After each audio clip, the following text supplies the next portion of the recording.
Good morning, ladies and gentlemen. I'd like to call the meeting to order. Members of the public are advised that our meetings are webcast live by the City of Hamilton and temporarily archived on the city's website.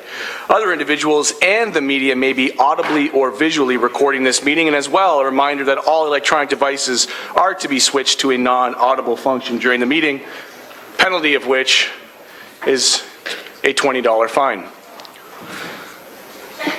We would, before we begin with changes to the agenda, just like to make a short announcement. Or do you want me to do the changes to the agenda first? We will do the process stuff first. Thank you, Mr. Mayor. Madam Clerk, are there any changes to the agenda? To you, Mr. Deputy Mayor, no, there are none. May I please have a motion to approve the agenda as presented? All those in favor? Moved by Councillor Pearson, second by Councillor Johnson. All those in favor? Just testing you, Councillor Pearson, and you are on the ball. Congratulations. Okay. Do we have any declarations of interest?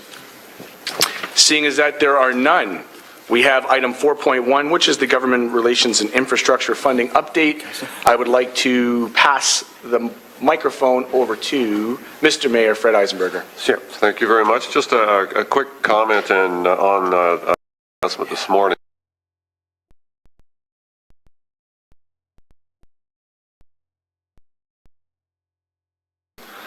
Transit funding, and my understanding is this is the ridership funding that was previously announced that we are eligible for about $33 to $36 million. Just to confirm, because the media is calling, why is Hamilton not mentioned? It wasn't named in the article that came out, but I'm pretty confident, Mike, the funding that you previously indicated.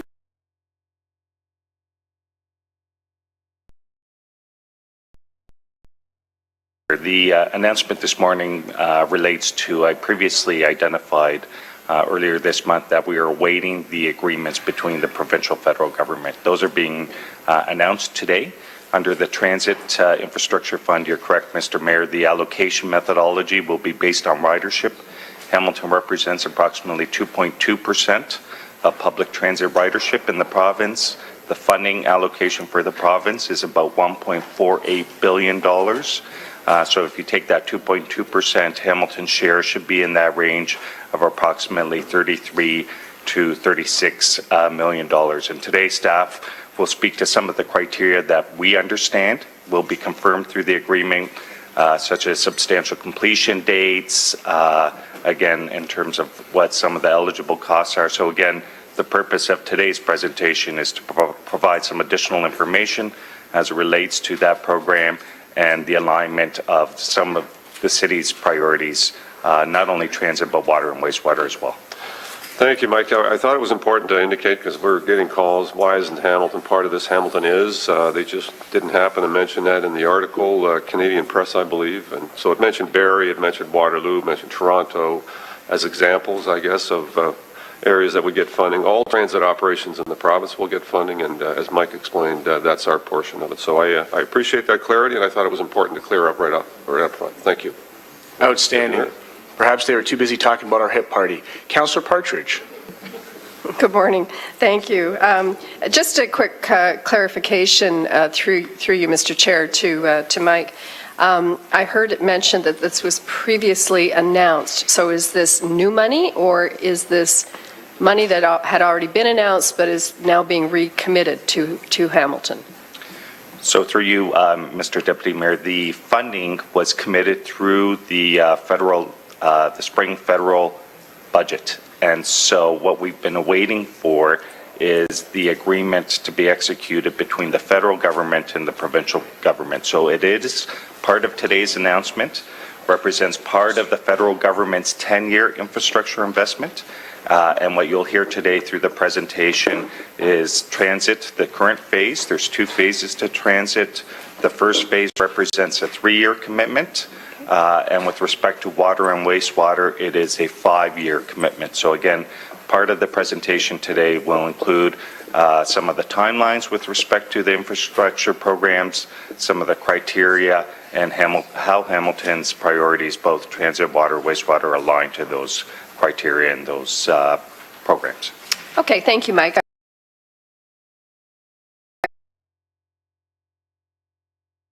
All right, so through you, Deputy Mayor, I'm just going to kick this off. Today's presentation is largely going to be provided by Quab and with support from Jerry Davis in terms of specifics around transit and infrastructure. So with that, the outline for today's presentation is as follows. You'll recall 2015 there was a report from the Government Relations Subcommittee that came through GIC and ultimately approved by Council that identified 4 priorities. And I recall there was comments made last year about making sure that Council has an opportunity as a GIC to understand better the funding priorities of the federal and provincial government and how do our priorities line up with that. So that's really what today's meeting is about. We'll reconfirm the general priorities that we have. We're not getting into, and we don't expect you to make decisions on specific projects, but because to approve whatever the final specific projects might be that we'd be interested in seeking government support for. So today is really about getting caught up to speed exactly where the federal and provincial governments are with their programs, how our priorities align, and just the as you point out, the good things that are starting to happen from an investment standpoint from the upper levels of government. So the objective today is to update on the status of those investment programs, obviously get feedback from you in terms of where our priorities ought to lie. And then at the very end of this presentation, I'll come back and just go over what we believe are the next steps. Quab is going to then take us through a background of government relations and the steps that we've taken, and then current government relations priorities. Jerry will be, as I point out, delving into some of the specifics around certainly infrastructure needs that we have, as well as speaking to transit needs. We'll talk about key federal mandates, key provincial mandates, and as I point out, next steps. So with that, Quab will take us on the presentation, and Jerry will join him when needed. So I'll grab that. Great. Thanks, Chris. Okay. So as Chris was saying, the first couple of slides will just be a background on government relations. And I think one more thing to add to, I believe that there was a motion that had asked that we also come back once we had some information related to infrastructure funding that the federal government had announced, for us to address those and give council an update on that. So another reason why we're here today. So just a quick couple of slides on the background on government.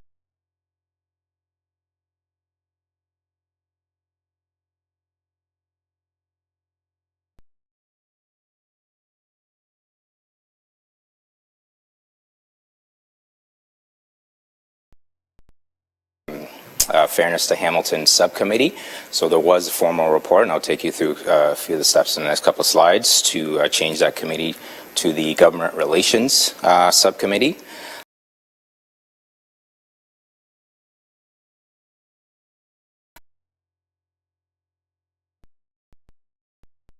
Bullet slides on the steps taken to confirm those priorities. So March 2015 was when the Fairness to Hamilton subcommittee was changed to the Government Relations subcommittee, and then subsequent approvals April 13th, because originally reported to the ECS. There were a few additional items that were priorities that were added to the priority list at ECS. Eventually went to Council to be ratified April 22nd. So June 23rd, I presented, or strategy was submitted to the Government Relations Subcommittee, 2015, and October was actually formally.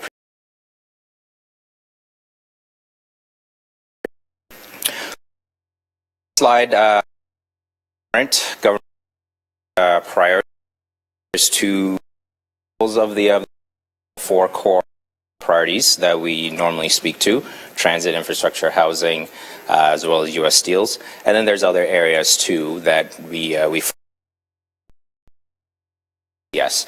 But I'd say there's 2 levels of priorities depending on what's happening at either level of government. These are the areas of focus that we engage the federal and provincial government on. And I'll get right into in terms of what our priorities are, and just kind of give an overview of them and sort of in the federal and provincial response to that. And again, Jerry will provide us some more detailed information on transit, but I'll just give a high-level overview. Our priorities, as Council knows, are the Rapid Ready, as well as a 10-year local transit strategy. In terms of Rapid Ready, I won't go through a lot of this, but because we've talked about it, and Jerry will give more information about it as well. But the 10-year transit strategy is right now our priority from a transit perspective, and that includes the infrastructure requirements of the maintenance and storage facility, the shelters, buses. And also talks about increases in ridership, implementing the BLAST network over this time period. And again, Jerry will get into that, but it does encompass all the transit lines, so the entire BLAST network, which is identified with a 10-year strategy, as well as improvements to the customer experience as well. In terms of federal provincial response, and these are just there's lots of other things that have happened in response to our transit priorities, but I just wanted to outline a few, put a few highlights under each of those priorities. So we obviously have the $1 billion investment, provincial investment in LRT. We have provincial gas tax funding that goes to transit as well. And then as discussed this morning, we'll get into that a little bit. We anticipate some additional funding for transit under the federal government infrastructure program, so through phase 1 and phase 2. Next, priority infrastructure. Right now, the infrastructure deficit stands at $3.5 billion, so which is obviously one of our major priorities. Eliminating this would require $200 million a year for the next 10 years. So another area that we engage the federal and provincial governments and letting them know what our needs are in this area. A few highlights of federal provincial responses to that. We have some projects underwater, wastewater. I won't go. There's some that are ongoing right now, separate from what the federal government has recently announced that will roll out shortly. And then there's some that have been completed over the last few years. And then again, federal, provincial, and gas tax funding goes to this area as well.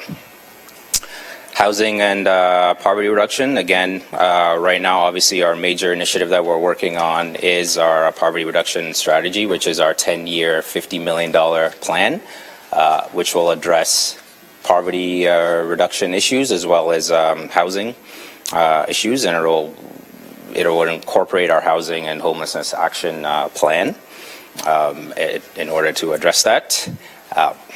Again, just some highlights of underneath what our housing and homelessness action plan calls for, which if I have any questions about that, we have housing representatives here to speak to that.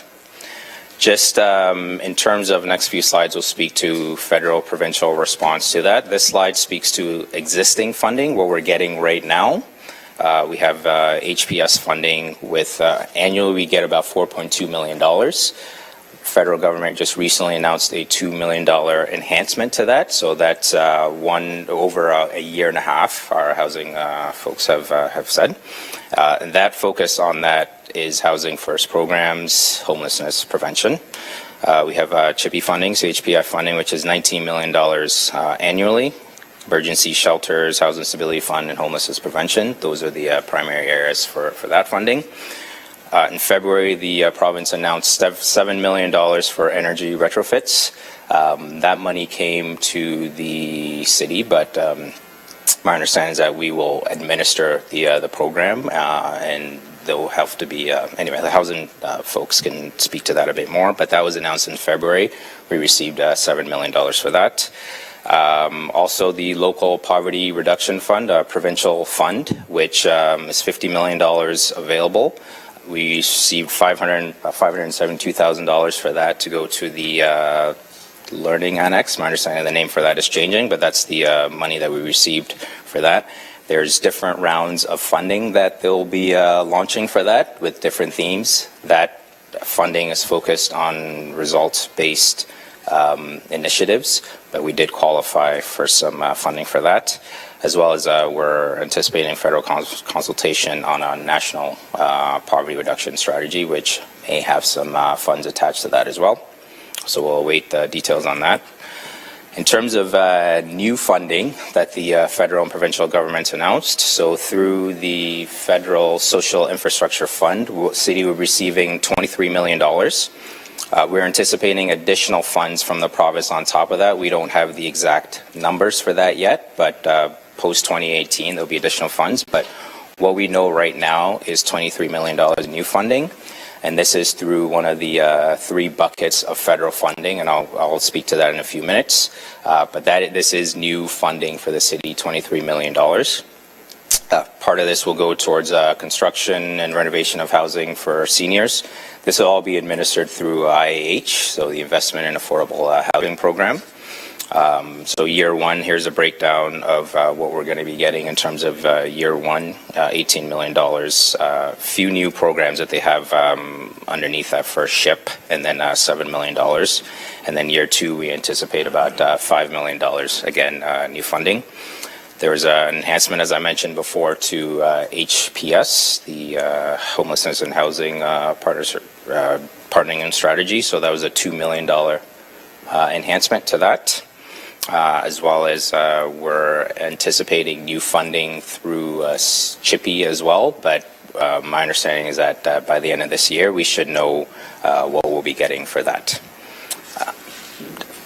There's also money that the province has announced for energy retrofits for social housing. It's $900 million that they've announced. $500 million is for energy retrofits for social housing. And the other portion is for private homes. So the $500 million is what we will be eligible for. It'll be similar to the funding that they announced in February for the $7 million. And again, this is for retrofits to social housing. And again, we don't know. It's been announced, but we don't have details on that program just yet. Just so you know, staff will be, they wanted me to make sure that I let you know, they'll be reporting to ECS in September with some more, with additional details on this and exactly what it means and how the money will flow. So look forward to that report coming in September. But again, they're here to answer any questions today if need be. This is just an overview of taken from the federal recent federal budget, just in terms of the money that they plan on spending over the next few years in housing. Just wanted to put that, so it's a whole list of areas that they'll be focusing on. So, U.S. Steel, just a quick update on that. I mean, I think we're all aware of what's happening with U.S. Steel, but we obviously continue to engage both the federal and provincial governments about that. Obviously, the city has, between current employees, pensioners, and the city's own loss to the tax base, that's a major priority for us as well. So we know that the province so far has announced the $3 million, which was for the transition money that they announced for pensioners. I'm going to turn it over to Jerry now, who will take us through a few slides in terms of specific to our transit needs and how that aligns with what the province has announced. And then I'll come back and get into more of our priorities and how it aligns with federal and provincial priorities as well. Mr. Davis, welcome back to the podium. Well, good morning. So the next few slides, as Bob indicated, will go through the transit and the requests we're getting with respect to the federal funding. So what you have in front of you, this is what the complete transit network would look like at full build-out. One of the keys is it shows the complete bus network. Also, shows connecting with GO. We have the Hunter, James Street North, and then eventually the Confederation. And then what it also does, it gets out to the boundaries. So you will have the interconnectivity with other municipalities to the east and the west. So just a bit of a background. In 2015 and 2016, we came with the 10-year local transit strategy and moving it forward. So what you have is to address the service reliability, and that's what has taken place in the last 2 years, which were key. So it addressed coverage was one of the components. So 90% of the population is within 400 meters of a bus stop in the urban transit boundary. The span, what are our route timing, frequency, time between buses. We also looked at productivity, which is a number of boardings per hour, and then the final component was the percent of seating capacity being utilized. So those service reliability have been implemented, and we're looking at the standards now. And what we'll do is after we evaluate 2016 and 2017, we look at the standards and that service reliability to ensure that are the routes functioning. Do we have too few ridership on a route? Is there too much? Is it meeting it? And then council can then reevaluate the routes and how we're providing the service on them. The other key thing is the growth is from years 2017 to 2024. This is what we've anticipated with the population growth. So we're adding buses each year, which is part of the plan. In 2017, we're adding 5 more buses to address that growth. Also, the modal split. This will take place again. So what with the Blast Express network being implemented, we get the modal split, getting people out of the cars and onto the buses. Now it shows it's stopping at 2024. It won't stop. It will continue. This was just because this is what you've seen as a 10-year plan, and then the 2024 when LRT is implemented. The bus system that feeds the LRT will continue to grow and address that issue. So here's what the strategy looked like when we presented in 2015 and 2016. Again, the request was made for the $302 million. What happened, that has not been approved by Metrolink. So in 2016, February of this year, during the budget, we did a revised funding request. The key being is we need to continue adding the buses for the growth, so we maintain our service reliability and our standards. And second, we need a new maintenance storage facility. And I'm going to address that a little more as part of the presentation. But they were the 2 critical components of the 10-year transit strategy. Without those, addressing the rest of the needs and getting to the modal split will be very difficult. So what you see in front of you is you had the buses, which we're moving forward with, the storage facility, which has been revised, and I'll talk to that. The customer experience and corridor capacity have been put on hold, and these are against a bus priority in the lanes. It's also the enhanced terminals that we want to address to ensure ridership. So they are on hold right now. So the maintenance storage facility, again, as was indicated in 2015 and 16, it's critical. The Mountain Transit Center is designed for 240-foot buses. The fleet will be it's 256, so approximately 260 buses next year. 43 of those buses are articulated, which are 60 feet long. So you really have a fleet size into 2017 of 275 buses. That's the capacity. We have just approved the report to move buses down to 330 Wentworth in the interim, so we can move up to 30, 40-foot buses down there. But again, that is simply just for deployment. We don't have maintenance, and there's no natural gas buses will be down there. There's no filling station. So again, that's what we're doing in the interim to address the capacity of the fleet. And what you have also now is, with the plan, we will have an additional 100 buses by 2024. So, you're going to be well over 150% of the fleet capacity for a garage. So this is a video. You want to play this? Thanks. This is the what the mountain transit looks like at 5 o'clock in the morning. So this is just prior to deployment for the AM peak service. So what you're looking at is it's rebooting.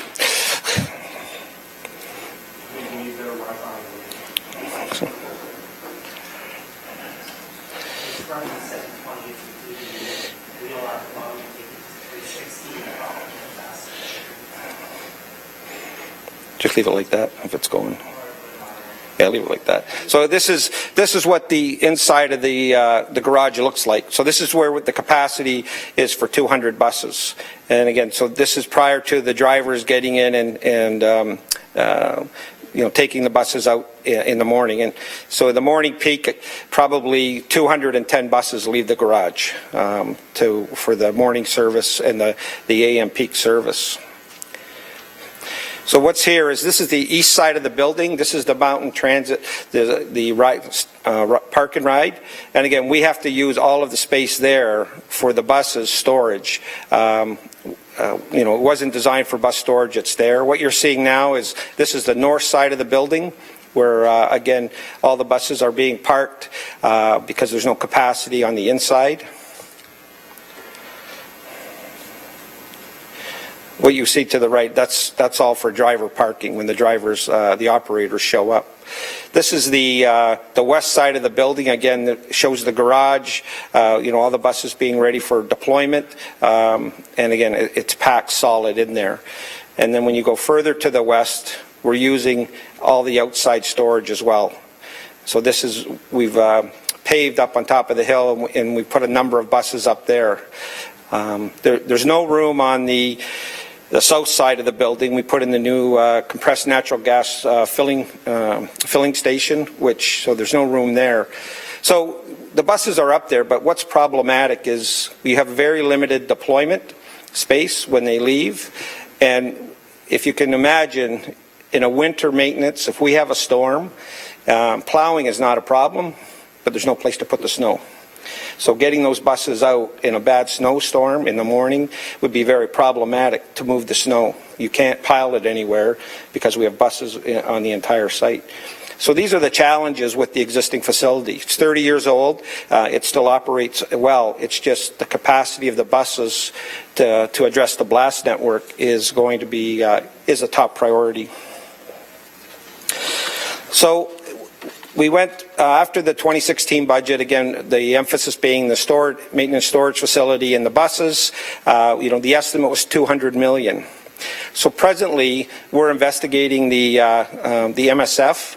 And one of the key things of that $200 million was what we estimated for land purchase and what we estimated for design costs for, the facility itself is about $125 million before the soft costs. We've gone through that, and what we're able to do now is we have a design. We don't have a CAD design, like the actual drawings of a facility, but we do have a template of a 200 bus storage facility that was built in Toronto, and we were able to get the PDF and all the measurements. So that will fit on the site we're looking at. The land, we don't need to spend the money we anticipated. The preliminary site is beside the existing Wentworth building. We have land down there, and there's some other properties we need to acquire, and there's other in-house improvements we have to do. So it's adequate for this facility. So that substantially reduces the cost. And what we're saying is that the MSF now could be $150 million. One of the challenges is, and Mike will talk to the funding and the shovel ready or the completion. The $150 million can be addressed, and what we're looking at, a conventional build, design bid build, we couldn't achieve any substantial completion by the March 2018 date. What we're looking at, we looked at design build. It can be done, but it's not a good function without the operate component because it gets designed on the cheap. So what we're looking at is the construction management, same as we're doing with the POA at the old courthouse. Those designs are underway. We've retained the architect, and we feel that by doing it that way, we could have a substantial amount completed by the federal government's timeline for eligibility of the grant. So we're working on that documentation right now. And that's it. Thank you. Quab? Thanks, Jerry. Okay, so this slide, in terms of government relations, when you're obviously engaging the different levels of government, and I'll get into the provincial and federal fiscal outlook as well, but just understanding what the current fiscal outlook is for the different levels of government. This slide just speaks to ours as it relates to the 2016 budget. So again, don't need to go through a lot of this, but the last two slides speak to what our forecasts are for the next 10 years for capital as well as operating.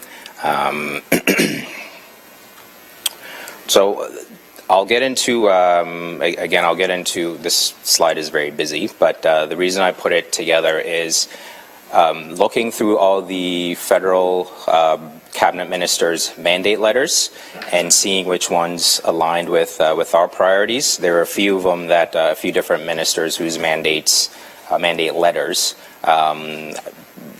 the Prime Minister asked them to do the same things, but I just wanted to show you some of the things that the federal government have committed to in terms of spending updates as well as policy changes as well. So a few ones to highlight are obviously so the Minister of Infrastructure and Communities.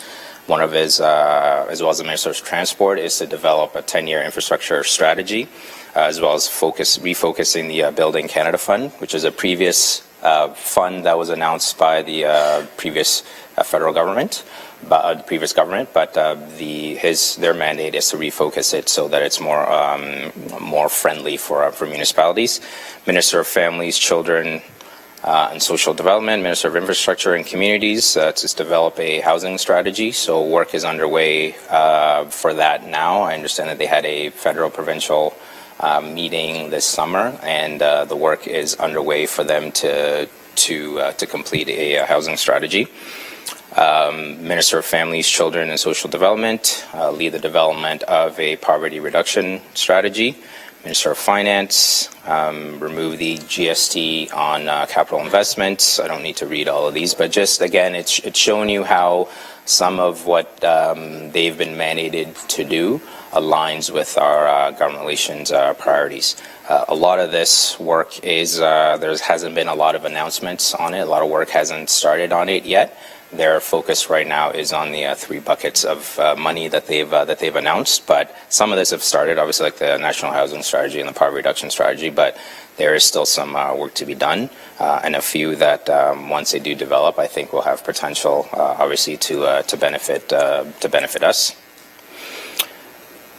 This is so this slide right now speaks to what the federal government announced. So there's three buckets of funding in terms of what how they're going to be spending their infrastructure money. I've just referred to them as buckets. So public transit, social infrastructure, and green infrastructure. So all of this adds up to about $120 billion over 10 years is what they've announced. And there's two phases to these different buckets of money. So in turn, I'll go through each one. So public transit in terms of phase one. So this is what was announced this morning. They had announced in their budget would be $3.4 billion over 3 years. And this funding would be based on ridership. And as Mike had said, based on calculations for 2014, we are set to receive about $36 million through this first phase of funding. And again, as Jerry spoke to before, the 10-year local transit strategy is our priority. In terms of social infrastructure, so this area, the second bucket, social infrastructure, speaks to housing, cultural and recreation centers, early learning, and childcare. Again, we know what we're getting in terms of housing was the $23 million that I spoke to. Cultural and rec and early learning and childcare, work still being done on that. No announcements, no time frames. I understand there's no time frames for work to happen on that. But that one is 3.4 funding for that social infrastructure Again, for phase one is $3.4 billion over a 5-year period. And specific for housing was a $2.3 billion over 2 years, starting this fiscal year. And again, we know what we've received, and consultation is underway again for the national housing strategy. So for green infrastructure, the third bucket. So this is water, wastewater funding, climate change mitigation, municipal capacity building. Water, wastewater, we have some details on that. So when the federal government announced funding for phase one, that focus was on public transit, and so that was for Ontario. That was what was announced today, with the $1.4 billion. The other thing that they announced also was $570 million for water, wastewater. That was for all of Ontario. Funding for that one has not rolled out yet. We'll hear more details about that in the agreements that they've signed, but we know what the allocation is for the province. That funding, the $570 million for all of Ontario, the funding will be divvied out based on a formula similar to a program that they have right now, the Ontario Communities Infrastructure Fund. We're not eligible for that program because it's geared towards primarily small communities, but they'll use that funding. We've been asking them just to tell us what our funding is, but right now it'll be based on a formula, which I know our finance staff are looking through to be able to get a understanding of what sort of funding we'll be receiving. But right now we don't have that number in terms of what we'll receive through the Clean Water and Wastewater Fund. The other components of that bucket, the climate change mitigation, municipal capacity building, details on that are TBD. Obviously, once we have some more information and the funding that'll go along with that, we'll share that with council. But that's what we know for the green infrastructure, water, wastewater funds for phase one. And again, current status. So at AMO, last week the province did announce that they'd start an intake process in early September for phase one funding for public transit and for the Clean Water Wastewater Fund. We don't have any exact details yet on what that means. Once we have that, we'll come back to council with that information and projects that we ensure that we can align with that. So once we have that information, we'll definitely come back. And again, funding for that for phase one was those two areas. Now, phase two funding, what the federal government had signaled before was that would come through their 2017 budget, but it's possible we could hear some more information about phase two funding before the end of the year. So this will address obviously the other 10-year program, or depending on which bucket it is, 5 years or 7 years. Because again, phase one money, I know there's a lot of numbers out there, but phase one money, depending on the bucket, was either 3 years for public transit or the 5 years for the other ones. But phase two funding for the other buckets of money, we'll hear some more details hopefully in the near future in terms of in terms of how much funding will be attached to that program criteria. But again, funding will be announced for that, and agreements will have to be signed with the federal or with the provincial governments across the country in order to implement that. So obviously we're waiting to see what phase two funding will look like in terms of our other, how that would align with our other priorities. This is just a chart of what the federal government put out in terms of their budget for budget 2016, just showing where the different, the three buckets of funding will go to. Again, details on a few of the other programs surrounding that have yet to be determined, like early year learning and childcare. But just wanted to give council a graphic of what they announced in terms of for phase one in their budget. Other programs that we need to be aware of, again, the New Building Canada Fund, previous government program, but there was a lot of, I know Ontario did not sign on to that program because of the funding that was allocated to the province, but the federal mandate is to refocus that program.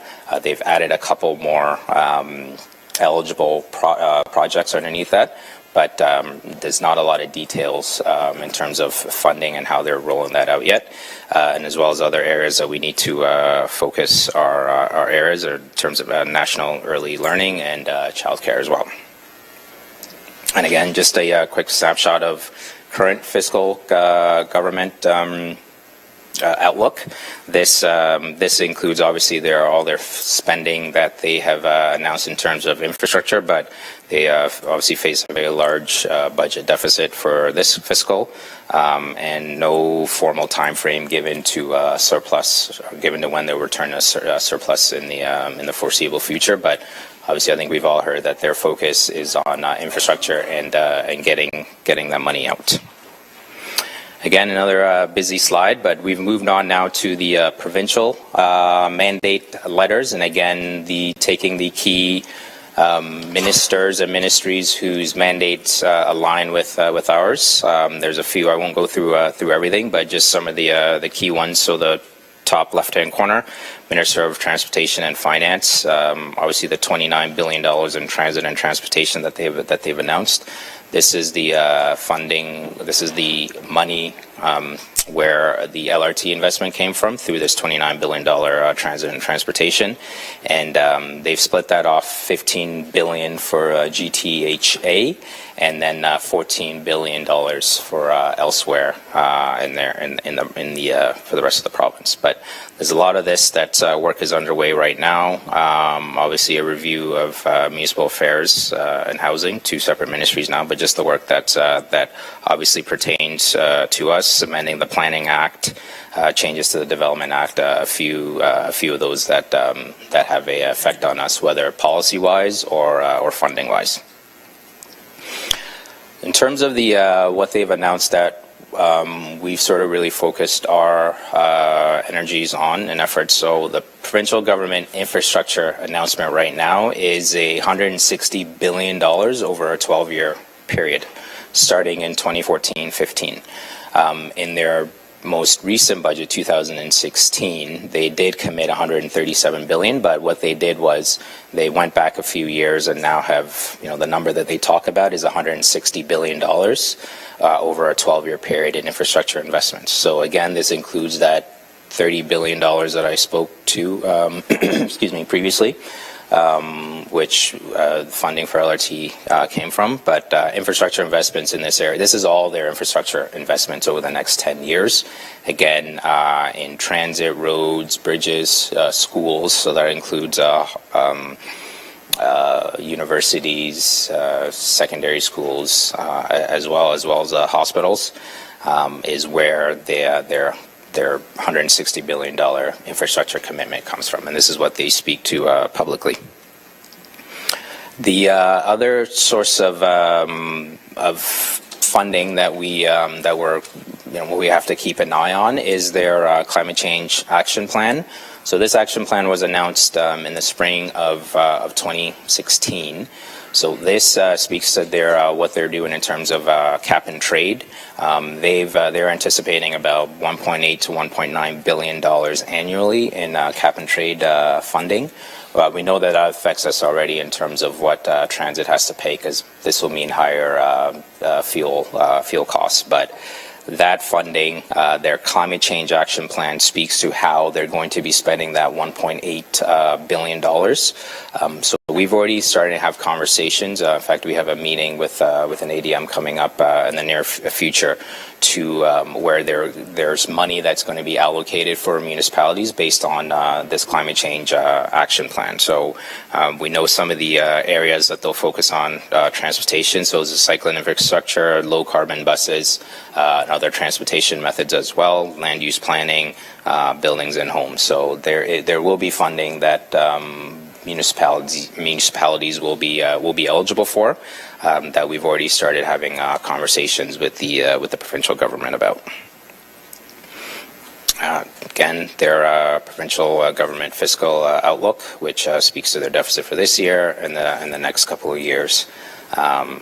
This is what this slide speaks to. So that's it for me, and I'll turn it over to Chris, and then we're open for questions. So thanks very much, Quab and Jerry. And so obviously there will be a lot of questions. That was a lot of information that we provided. So between myself and Jerry and Quab and Mike and Dave Verdaddy's here to answer any questions regarding housing. So our next steps is execute the agreements, obviously, with the provincial government.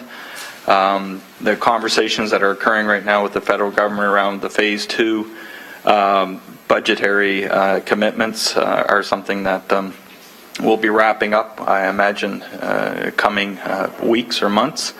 And we'll get a better sense of what the game plan is from the federal government on the Phase 2 funding.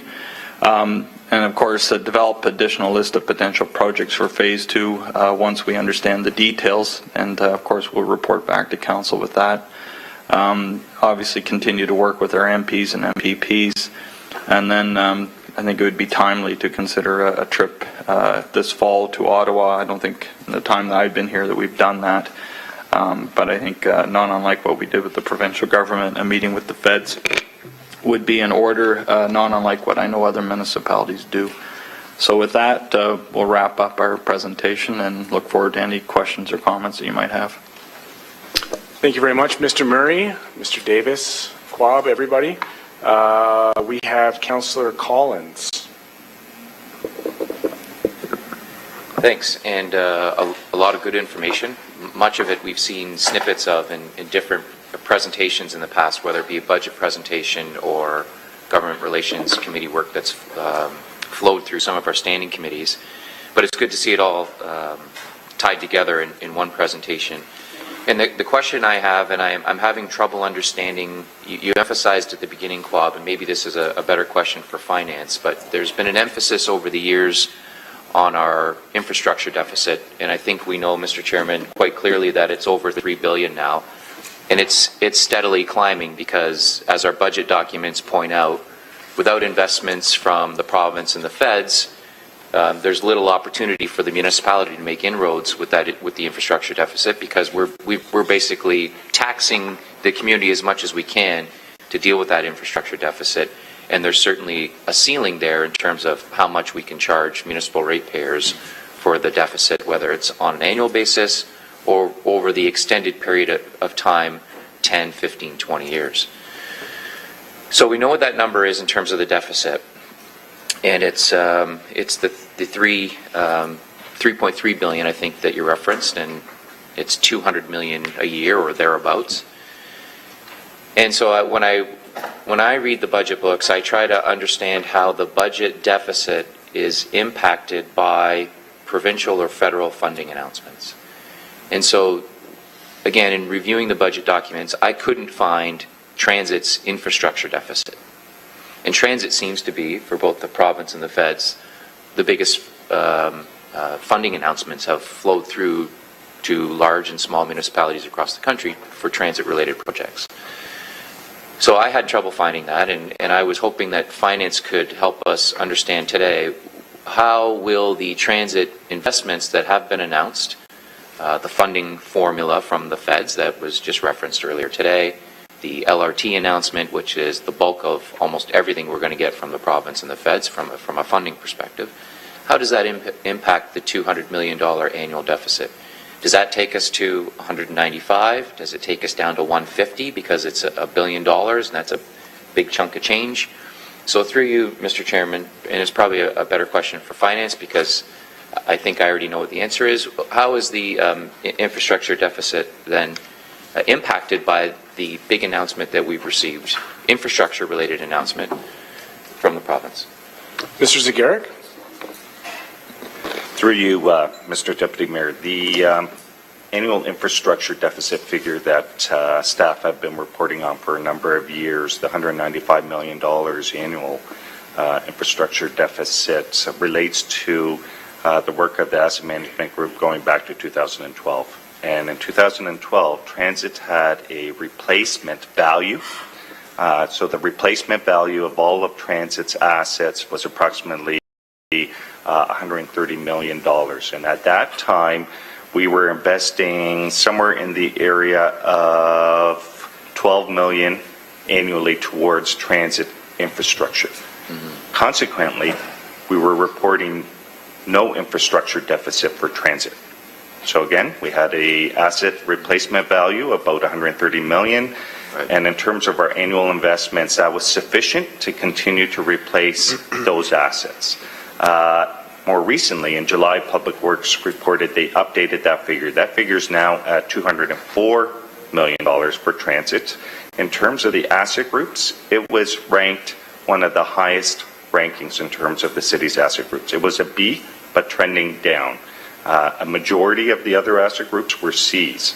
So to the question around infrastructure deficit, I expect it will have no immediate impact, as transit was reported not to have an infrastructure deficit. I'll just remind committee, in terms of that infrastructure deficit, roads represented a majority of that $195 million. I believe it was in the area of $110 million.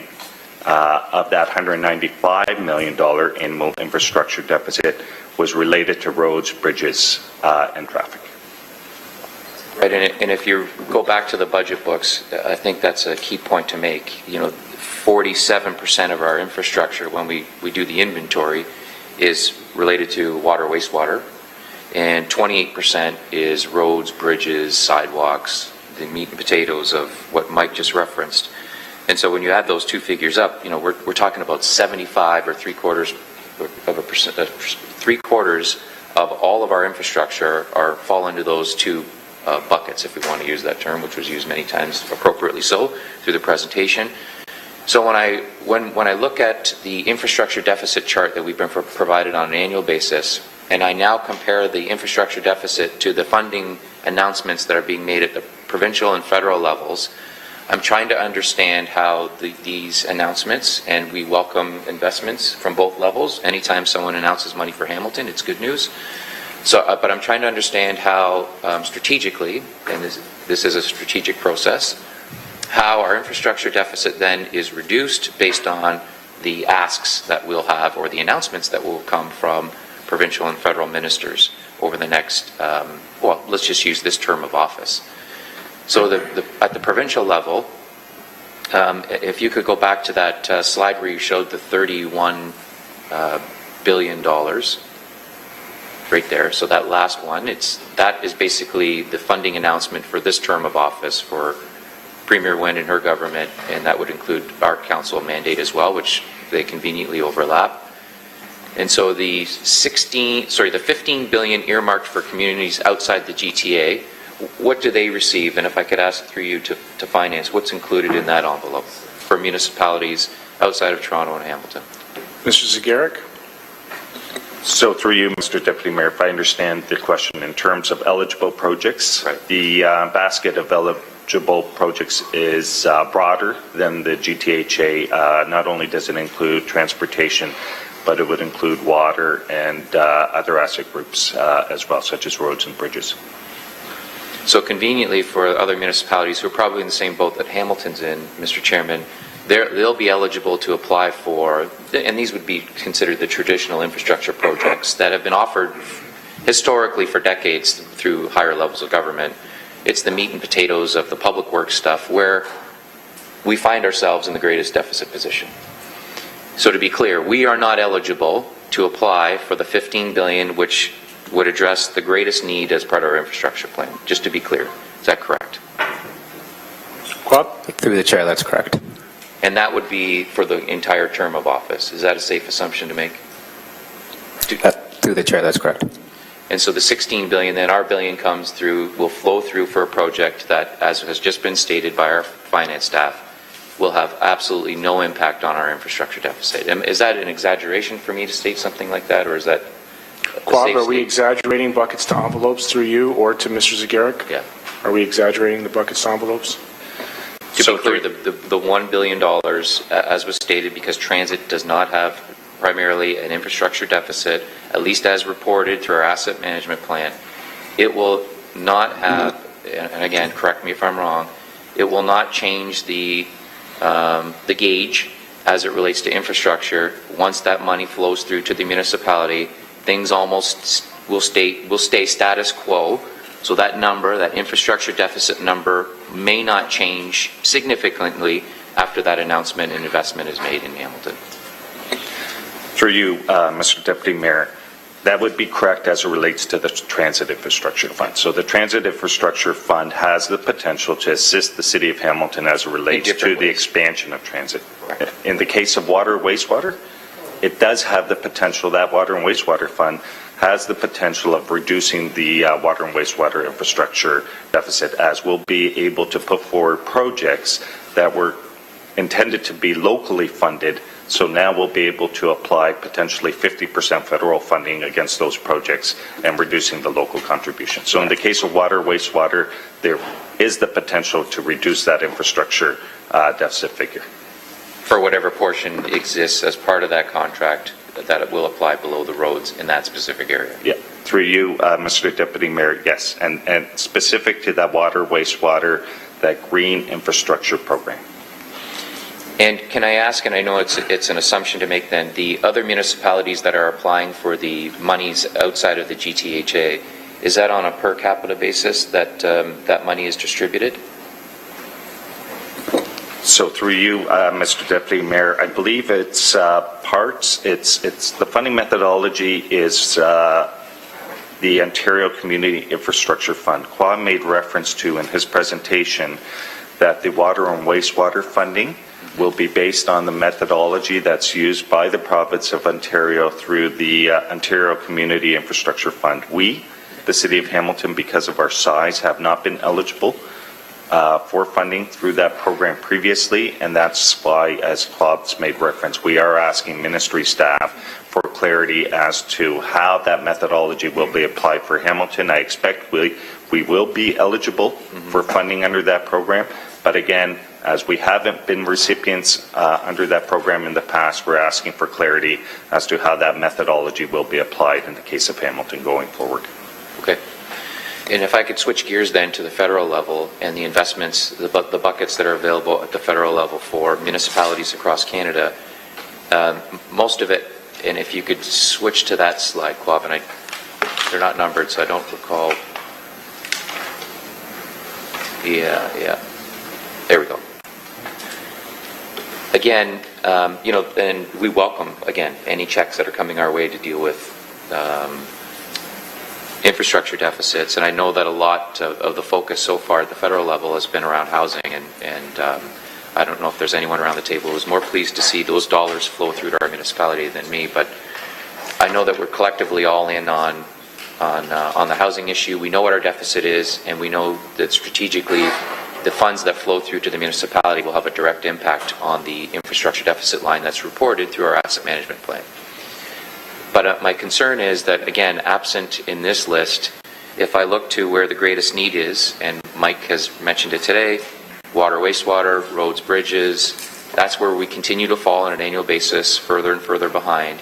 Can I ask what program then specifically addresses the city's challenges and needs in those areas, again, the C marks in the infrastructure report card, where in this program will we be able to apply for the public works projects that have topped the list almost on an annual basis? Through you, Mr. Chair. Maybe that, unless Bob knows what the programs involve. Yeah, so through the chair, and I know Mike will probably add to this as well, but through the chair, so in terms of water, wastewater, that funding will come through their third bucket. So this is the Green Infrastructure Fund. And again, this will be the $570 million that's been announced for Ontario for Phase 1. We're anticipating additional money for Phase 2, but Phase 1 money under the Green Infrastructure Fund is the $570 million that's been announced. We don't know yet what we're getting. Again, that'll be based on a formula that will use for a program we are not eligible for. So we are asking for that clarification. But in terms of water or wastewater, that's the fund where we'll be able to receive that money. There's no roads funding for that one, as referenced before. Through you, Mr. Deputy Mayor, Quab made reference this morning to just the overall federal infrastructure program, and part of that federal infrastructure program represents the continuation of the federal gas tax revenue sharing. And in the case of Hamilton, we allocate approximately $28 million annually of our federal gas tax towards roads, bridges, and traffic. The balance, approximately $3 million, is directed to transit. So in terms of currently announced programs, we continue to benefit from the federal gas tax revenue sharing, principally roads, bridges, traffic, and a proportion towards transit. The provincial revenue sharing in excess of $10 million annually is dedicated towards transit, and will continue to benefit from that revenue sharing. And as Quab's made reference to, in terms of one of the buckets being the green infrastructure that includes water and wastewater, what you have before you is a list of projects that staff have identified as priorities in terms of pursuing those projects to leverage 50 cents on the dollar in terms of federal funding. Thanks for that. So after all is said and done, and there's still a question mark then on the eligibility for the last one there, how does the needle change on the infrastructure deficit globally then? Does our number go from $200 million annually at the end of this term to 190? Does it go to 175? And that's, for me, the part of this discussion that we haven't focused a lot on in the past and presently. So we referenced the $3 billion. We talk about all the programs, certainly, and for good reason, that the province and the feds are providing municipalities. And there's a disconnect there between what we need and what they're offering. And I think we need to be very clear with both levels of government in terms of, as an older municipality, I mean, send them the summary of the budget book. I mean, there are paragraphs here that are quite succinct and very clear in terms of our needs are X, Y, and Z. And if not addressed as part of provincial, federal budget programs, we're going to continue to fall further behind. And when I look at the programs that are being offered, they're not, there's definitely a disconnect between what our needs are and what they're offering. And maybe, I understand the focus on public transit is certainly going to help places like Toronto and Vancouver and Montreal, some of the big players in the nation who are struggling with congestion issues. There's no doubt there's, greater needs are there, but, and we certainly have needs. But do those needs in public transit outstrip the deficit in the report card that we generate on an annual basis? It's almost as if these programs are made and we'll take the money, but it's not where the greatest need is, and that's been clearly articulated in consecutive budget books. So I'm sorry for the comments in addition to my questions, but those are my concerns, and I raise them because this is the forum in which we're talking about government relations, and I think we need to be very specific in terms of, we need more for roads and bridges. Here's why. We need more for water, wastewater. Here's why. And that needs to be articulated. And I don't know how that information is flowing through to the ministers' offices who are coming up with these programs. So maybe that's my last question. What are we doing to shift gears with both levels of government, with the Prime Minister, the Premier, and their collective ministers and ministries, in terms of highlighting the fact that our greatest needs are in areas that, for the most part, aren't part of the application processes that they've created for municipalities? Mr. Akarajai. Through the chair, so those are conversations that we will, I'd say step up definitely a bit more. I mean, we do have those conversations. Through different avenues. One was Hamilton Day was where we did have the conversation, where we had put together a booklet in terms of what our needs are specific to infrastructure, transit, other areas within our priority areas. But I do understand your point for sure, and we do continue to make those discussions with them. And when we see programs such as the green around the cap and trade program where the province have announced, where there are opportunities to address those other infrastructure areas that we do need assistance with, I think we definitely take advantage of that. But yeah, we do and we will continue to have those conversations specific to municipal needs in terms of our infrastructure areas, specifically roads, bridges, those types of traditional areas of focus that you referenced. So, and I think it's important to note, if you recall, when Harper was in office, Mr. Chairman, we applied for road and bridges. They were the top of the list, and all of our rec centers, again, we took the investment, that's fine, but those that maybe fell into a lower category of priority were funded instead of the roads and bridges and the water, wastewater projects that we had. So we missed a term of office for our greatest needs. It looks like, again, with this round, we may miss another 4 to 5 year period without getting or making any substantial progress in the areas of greatest need. And so I need to know, in the informal way, how do we formalize that? What's your best suggestion? Maybe Mr. Zagaric, Mr. Murray, and others, Mr. Davis, Mr. McKinnon, all of SMT. How do we collectively prepare something for the federal government to highlight the fact that there are these disconnects? And maybe that's the politest way that I can put it. We do have Mr. Murray followed by Mr. Zagaric. So through you, Deputy Mayor, I think the councillor raised an important point, and I wouldn't want to leave anyone here to think for a second that we haven't been sharing with our counterparts federally, provincially, the challenges that Hamilton faces broadly. I mean, you'll recall some time ago when we talked about the province establishing a guideline dealing with asset management plans. I think Hamilton is featured as one of the pioneers in this area, so they see us as a community that has for a long time had a good handle on its infrastructure challenges. And so I know at every opportunity that we have to talk to senior members of federal or provincial government administrations, and for that matter, I know when I've been present with MPs and MPPs, I think I don't recall us never failing to mention our $3 billion deficit. So I think, as you point out, the alignment of where the federal and provincial government wishes to spend its money, not tackle our to the extent that I'm sure council would like it, but it does. I think, as you've pointed out, councillor, and I know this council has many times approved, an overall growth strategy and an overall urban strategy and an overall infrastructure strategy that still necessitates major transit investments in order to accommodate the growth pattern that we've provided you and you've supported. So it doesn't tackle the multi-billion-dollar deficit to the extent, but it does certainly, in our opinion, reinforce the pattern of growth that does require transit investment to be made. So it's a bit of a mixed bag, I guess, in that regard.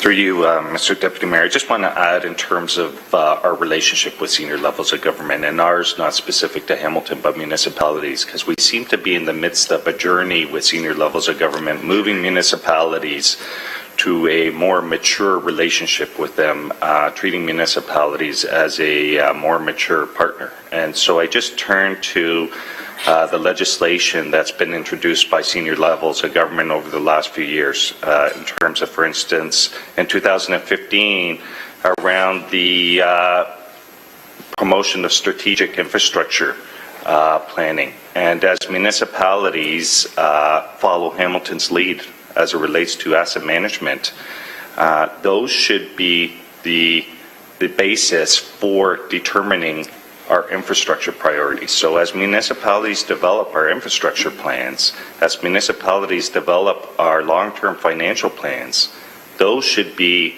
the basis for determining where our investments are made.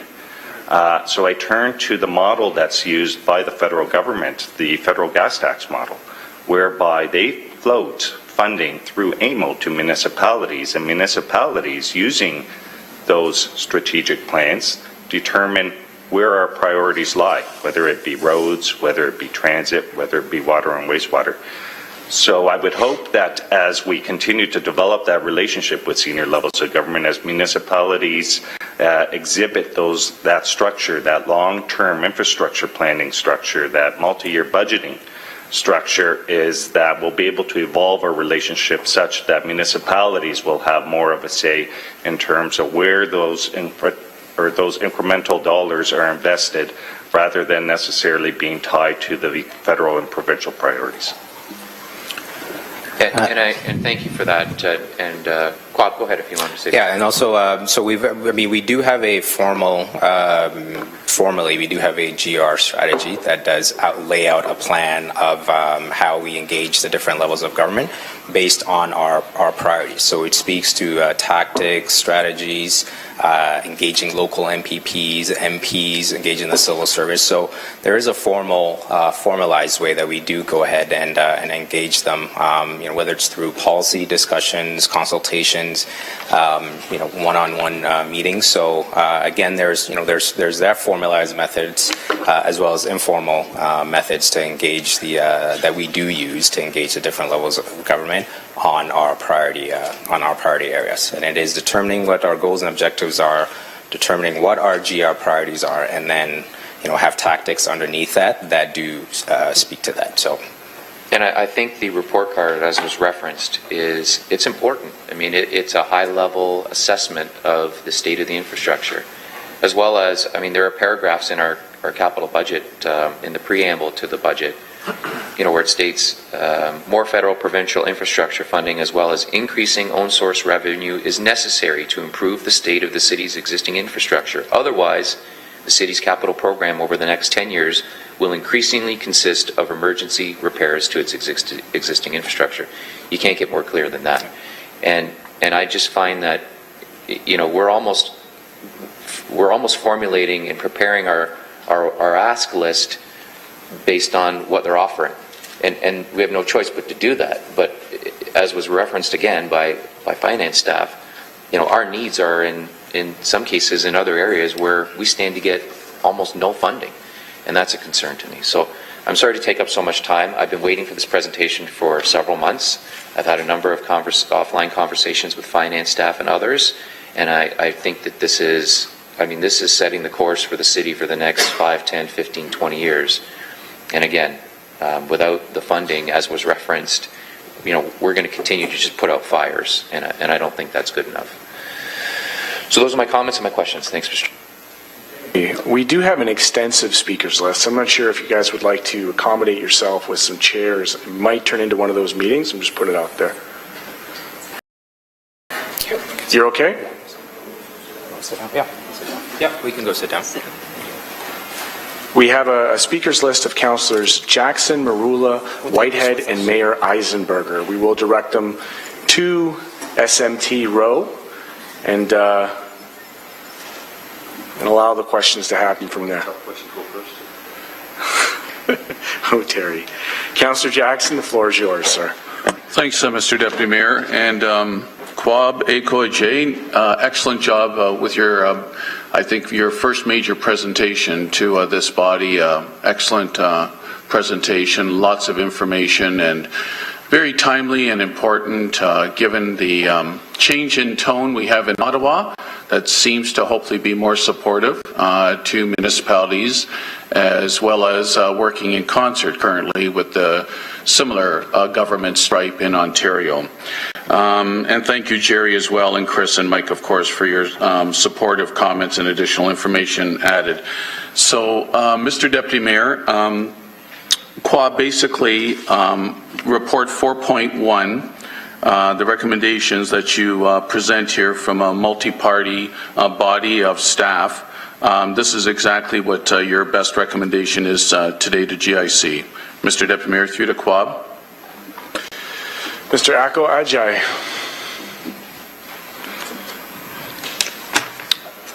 Through the chair, speaking to the appendix, Councillor. Report 4.1 Quab. Yep. Your recommendations A, B, and C basically here that have the priority as listed, Roman numerals 1 through to 5.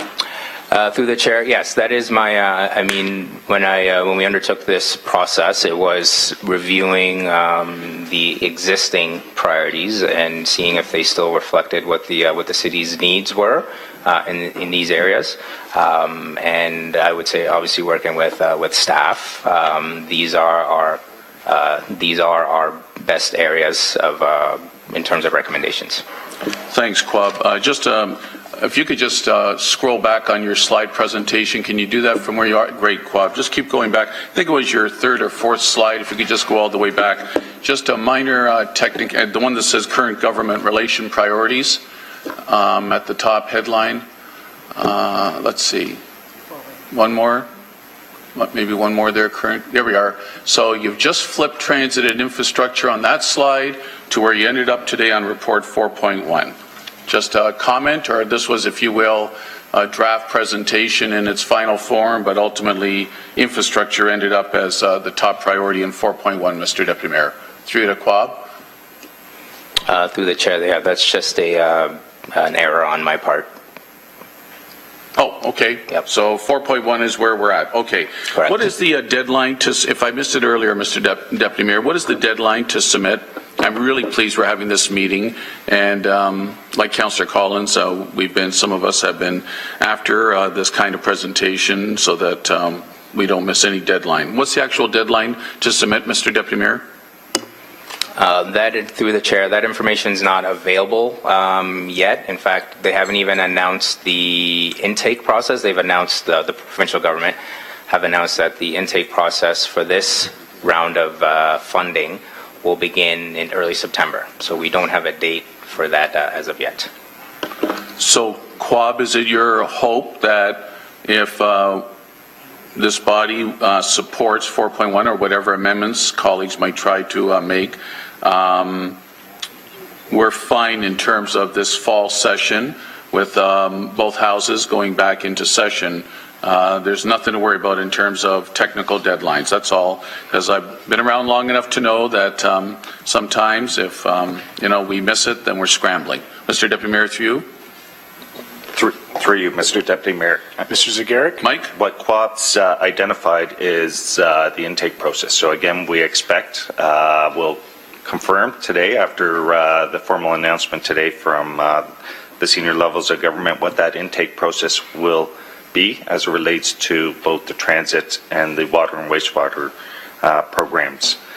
What we do know in terms of timing is that we are going to have to be before committee in the next number of weeks to further discuss our transit and our wastewater priorities, as the timelines, the federal timelines for the program and the funding are April 1st of 2016, this year, to March 31st of 2018.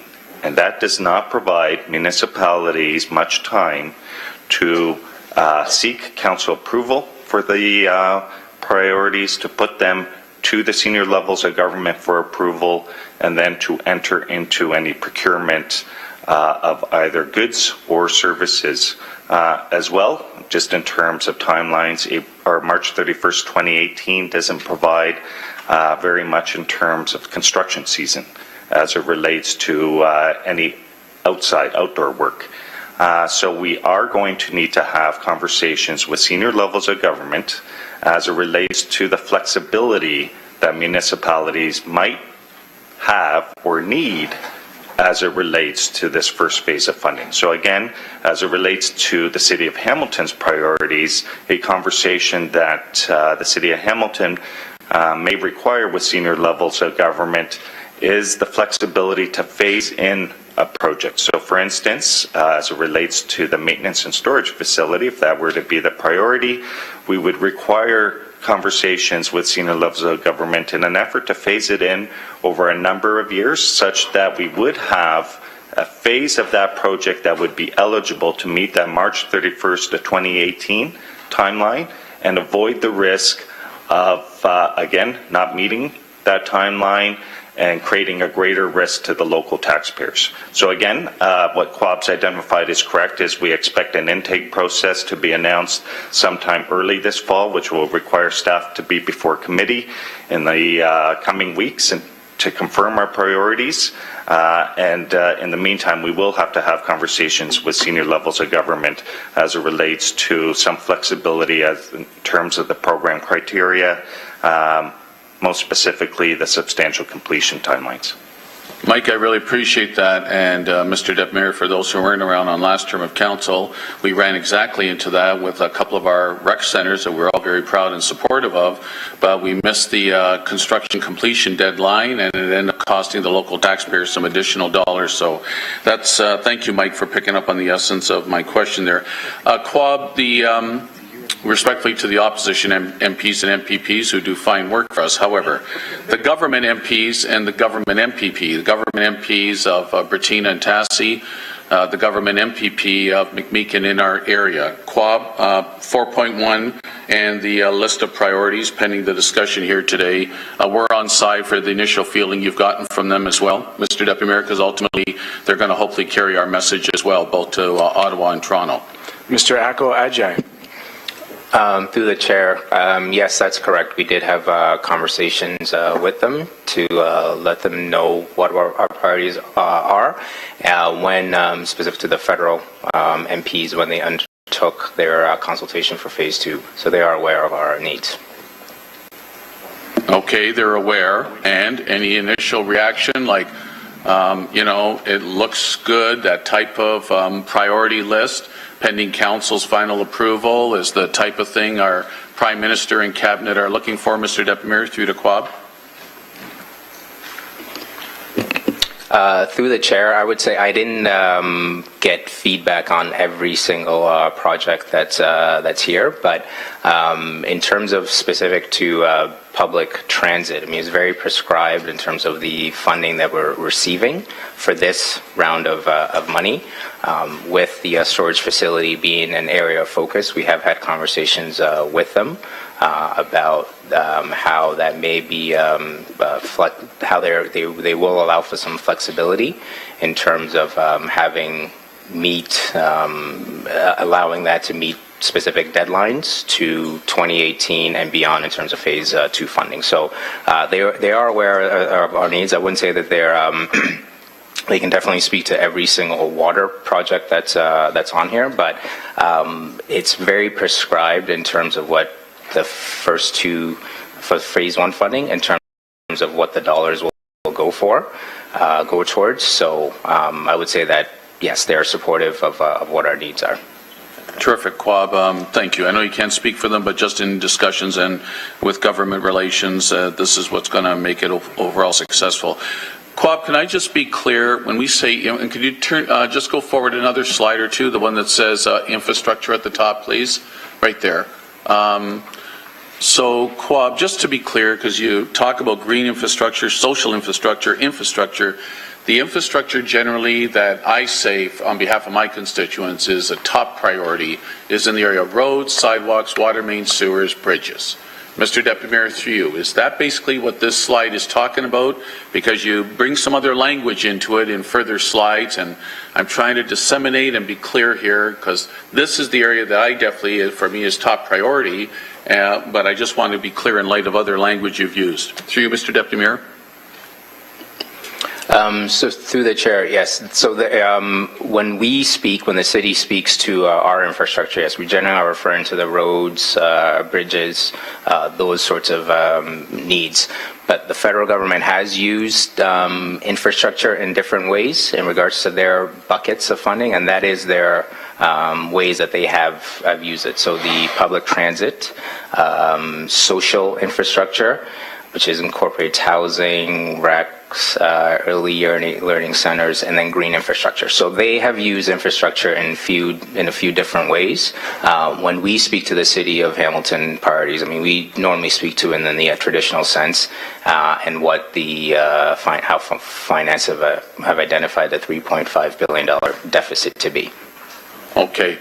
Thanks, Quab. And At the end of my questions, Mr. Deputy Mayor, I'm going to be very supportive of the list that staff, the multidisciplinary staff have brought forward here today based on what I've heard. And at the end of my questioning with infrastructure, public transit, very important, housing. U.S. Steel Lands, Quab, you mentioned it as the fourth here, but I didn't hear much explanation of it. Where does that fall? Have you had some feedback? And exactly where do you see that unfolding with the federal, provincial announcements eventually? Mr. Deputy Mayor, through to Quab. Through the chair, yeah, I mean, discussions are ongoing with the different levels of government. I know, you know, a lot of times there are different conversations that are happening here with staff. I know Chris is involved with some discussions as well, but there wasn't. Correct. There wasn't a lot to report on in terms of an update. I mean, we know what our needs are from that perspective related to how you know we're being hit from a municipal tax perspective as well as water, but no specific you know details that I could provide beyond the $3 million that they did provide for what they call the provincial government, what they call transitional funding. But you know, I know that discussions are continuing, and I see Chris's hands up, so he may be able to provide some additional information.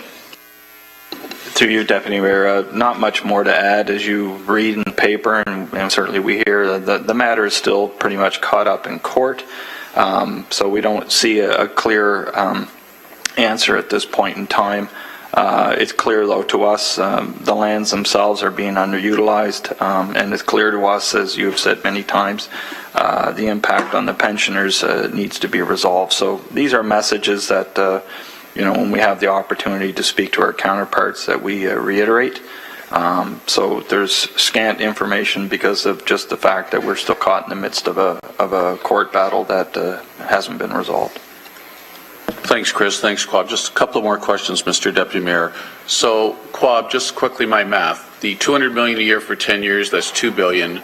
$3.5 billion is our deficit. So you're saying basically the $1.5 billion difference is made up over the 10 years through our rate capital and the taxing capital revenue that we get through the levy? Mr. Deputy Mayor, through to Quab or Mike to clarify. Through you, Mr. Deputy Mayor, we are principally reliant on our local revenues as it relates to that infrastructure deficit. Councillor Collins read from our 2016, I believe, capital budget overview. And our current strategy, as approved by Council in Principle, is to levy an additional 0.5% each year over the 10-year horizon dedicated towards transit. If I look at our annual infrastructure, our annual capital budgets, approximately 95% of our capital investments, expenditures, are directed towards state of good repair, meaning that we are investing towards the maintenance of our existing assets. As it relates to our growth projects, those are principally funded through development charges, and that leaves a small balance for some strategic infrastructure investments, whether that be the waterfront or employment land. So again, as it relates to that infrastructure deficit, we are principally reliant on our own source revenues. Through these announcements that we are speaking of today, there may be some capacity as it relates to water or wastewater to alleviate some of those pressures, limited. And as it relates to transit, it would suggest that there is some funding that would assist the City of Hamilton as it relates to the expansion of our transit investments. Okay, thanks, Mike. Generally, Mike, Chris, Quab, and Jerry, just generally speaking, we've heard $36 million we're eligible for today with today's announcement up in Barrie from the Premier and the Prime Minister, if I heard Mike correctly. Through this and the formula and our city and our size, a population, infrastructure, request, deficit, etc., what's the range, hopefully, with the program that we may be eligible for? Because you've thrown a lot of numbers at us today over a multitude of slides. Can one of you give me a range besides the $36 million today announced that 2.2% we're eligible for transit? what's the range overall that our city may be cautiously optimistic to receive? Mr. Deputy Mayor, through you, whoever on SMT wants to tackle that for me, please. Something clear that I can give my constituents if I want to at this preliminary stage as we're moving towards a final decision to send off to. Through you, Mr. Deputy Mayor. So through you, Mr. Deputy Mayor, our preliminary estimates, and these are just estimates until we get some confirmation, once we receive information from senior levels of government with respect to the terms and conditions of their agreement. But again, based on transit, Ontario's allocation is $1.48 billion for the period ending March 31st, 2018. So it's a 3-year commitment. Of that, and again, that's based on ridership. Hamilton represents 2.2% of Ontario ridership. So we would expect to share approximately $33 to $36 million of that $1.48 billion. Okay. Again, just to be clear, it's been suggested that the terms of that funding will require a matching local contribution.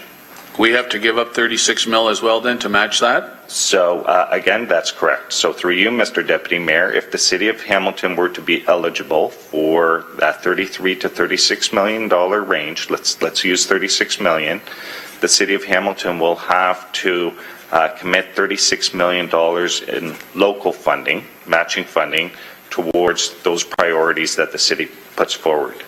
So again, that's the transit fund. In the case of the water wastewater fund, how it was flowed to the provinces was on a per capita basis.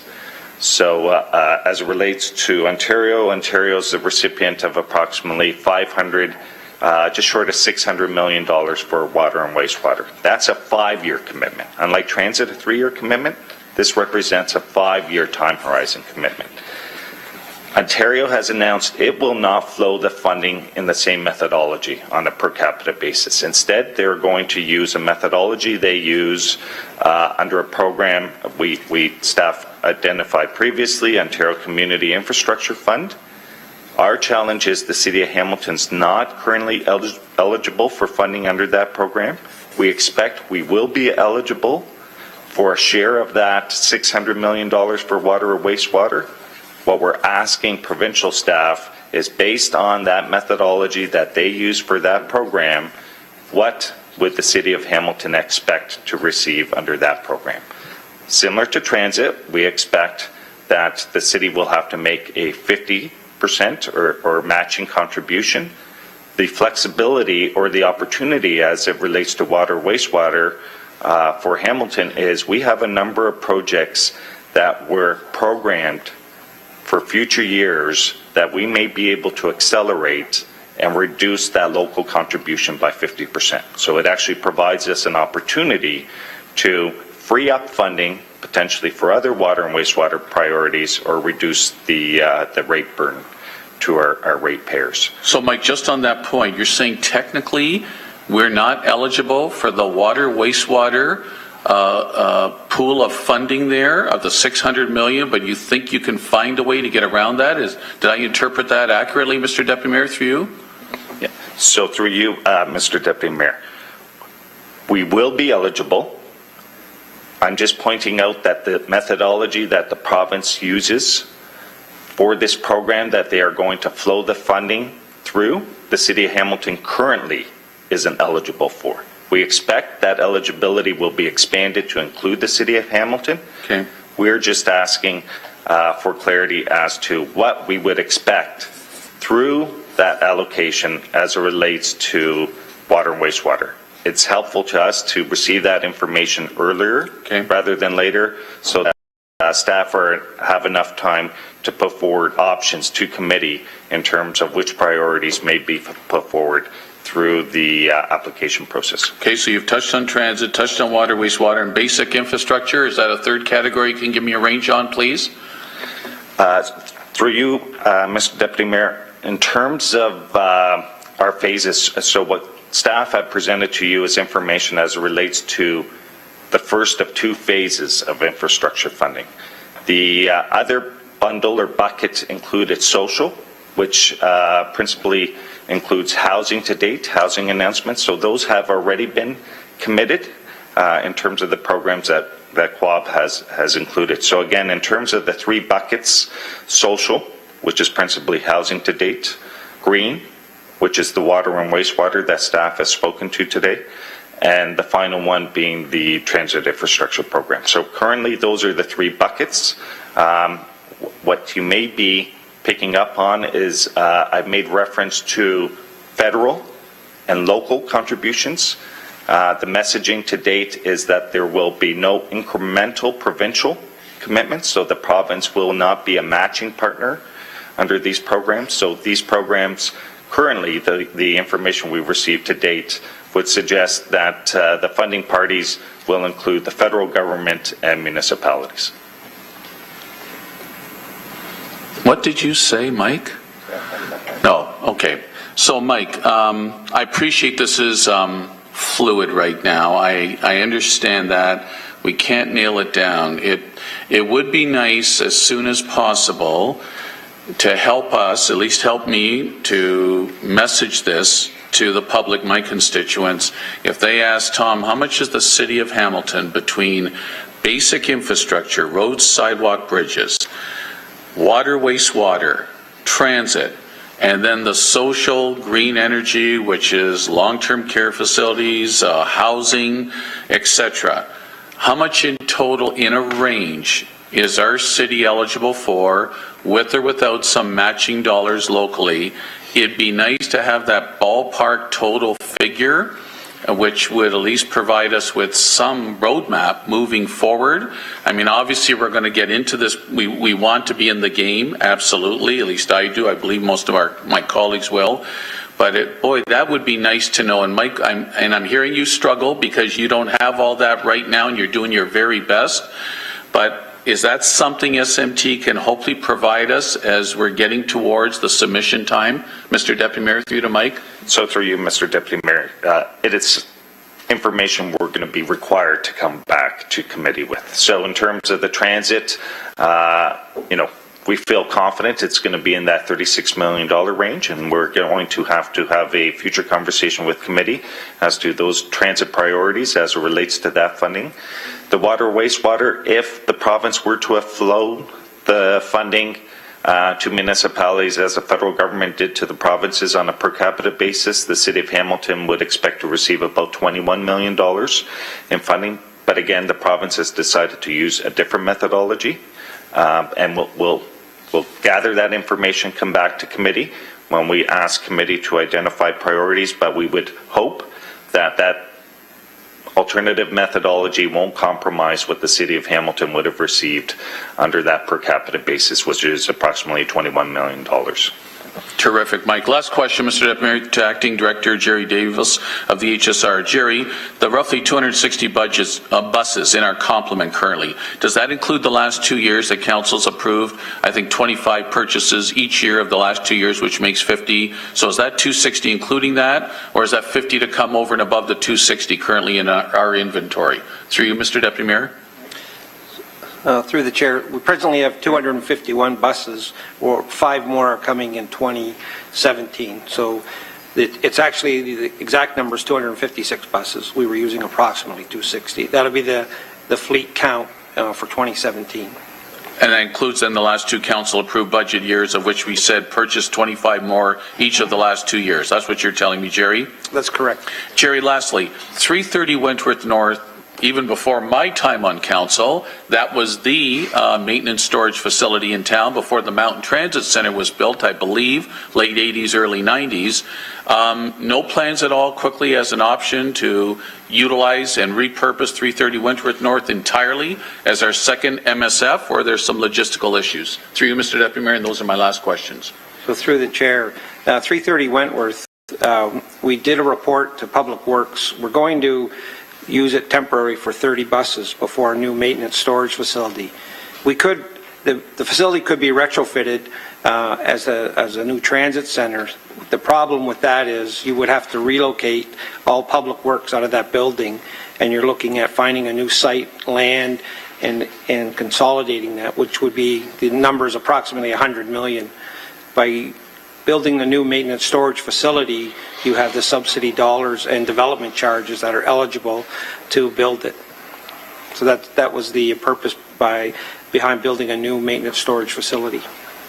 Thanks so much, Chair. Mr. Deputy Mayor, I appreciate your indulgence. I'm satisfied at least the game has begun. We're in the game, and today's the first step moving forward, and I like the overall priorities listed before us. Thanks very much, Mr. Deputy Mayor. Thank you, Councillor Jackson. We have Councillors Marula, Whitehead, Mayor Fred Eisenberger, and Councillor Ferguson on the speakers list.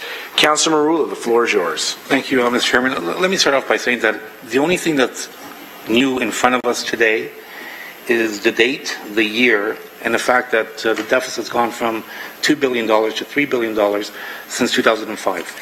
And I think we really have to clarify one thing here. Is before us is something that the Government Relations Committee already approved, that Council already ratified, and we were asked to bring this back because some people felt that they needed more of a thorough analysis. So this is about a year old, actually a year and a half old, what we're dealing with today as a priority. Also, with respect to the disconnects with the upper levels of government, this entire process with the original Fairness to Hamilton Committee, which I initiated back in 2005, was born on the premise that the downloading impact was so severe that we would never catch up on our deficit. So now, and then hence that's exactly what's occurred. So we've gone from a $2 billion deficit in 2005 to a $3.3 billion deficit today. And since then, all we've done is we've continually advocated, identified problems, brought them forward accordingly, and worked diligently in ensuring that governments were aware of what our issues are, but they've failed to materialize because the disconnect is whatever our priorities are never seems to be the priorities of the federal and provincial government. So I really needed to emphasize that, and on a couple of fronts, because today's meeting might be portrayed as something new, but it's a year and a half old. All of this was already approved by Council. We're just reaffirming it. Secondly, some people might believe this disconnect with the province or the federal government is new, but it's probably as old as the conception of the city of Hamilton. So, also, with respect to this infrastructure deficit and this ongoing $200 million annually, we need to get a better grasp, through you, Mr. Chairman, of what is urgent versus what is an emergency, what is important, and what is pending. And I think we continually make reference to this $3 billion infrastructure deficit, but we really have no idea what it actually means in a tangible sense. So through you, Mr. Chairman, to Mike, could it be possible to provide us with categories of our infrastructure deficit from an urgent perspective to a pending perspective and all the way throughout, just to have a better understanding of what it actually means so that we can continually or accurately communicate that to the public? Mr. Zagaric? Yeah. Through you, Mr. Deputy Mayor, we can work with, Finance can work with the Asset Management Group to, in an effort to try to summarize to the benefit of committee some ranking of priorities of our assets, and I think it's a great suggestion. I think in terms of timeliness, we need to get before committee, staff need to get before committee and have a conversation with respect to our service level standards as it relates to our infrastructure. Again, I mentioned the province is rolling out legislation, and we should take this opportunity to have a conversation around setting our service level standards for infrastructure in an effort to help determine what our infrastructure priorities are going forward. Okay, so at the appropriate time, I'd like to move a motion accordingly. And also, keep in mind that, again, when this whole movement was brought forward, it was in hopes that the downloading issue would have been resolved by now. It hasn't been. If you look at what our deficit is, at $195 million a year, I believe there's been some improvement. We've gone from, I believe, $125 million. What is the present downloading impact to you, Mr. Chairman? Through you, Mr. Deputy Mayor, I think it's just marginally less than the $125 million, $123 million. So it's 123 million. So we've moved the yardsticks a little bit, but not much, obviously.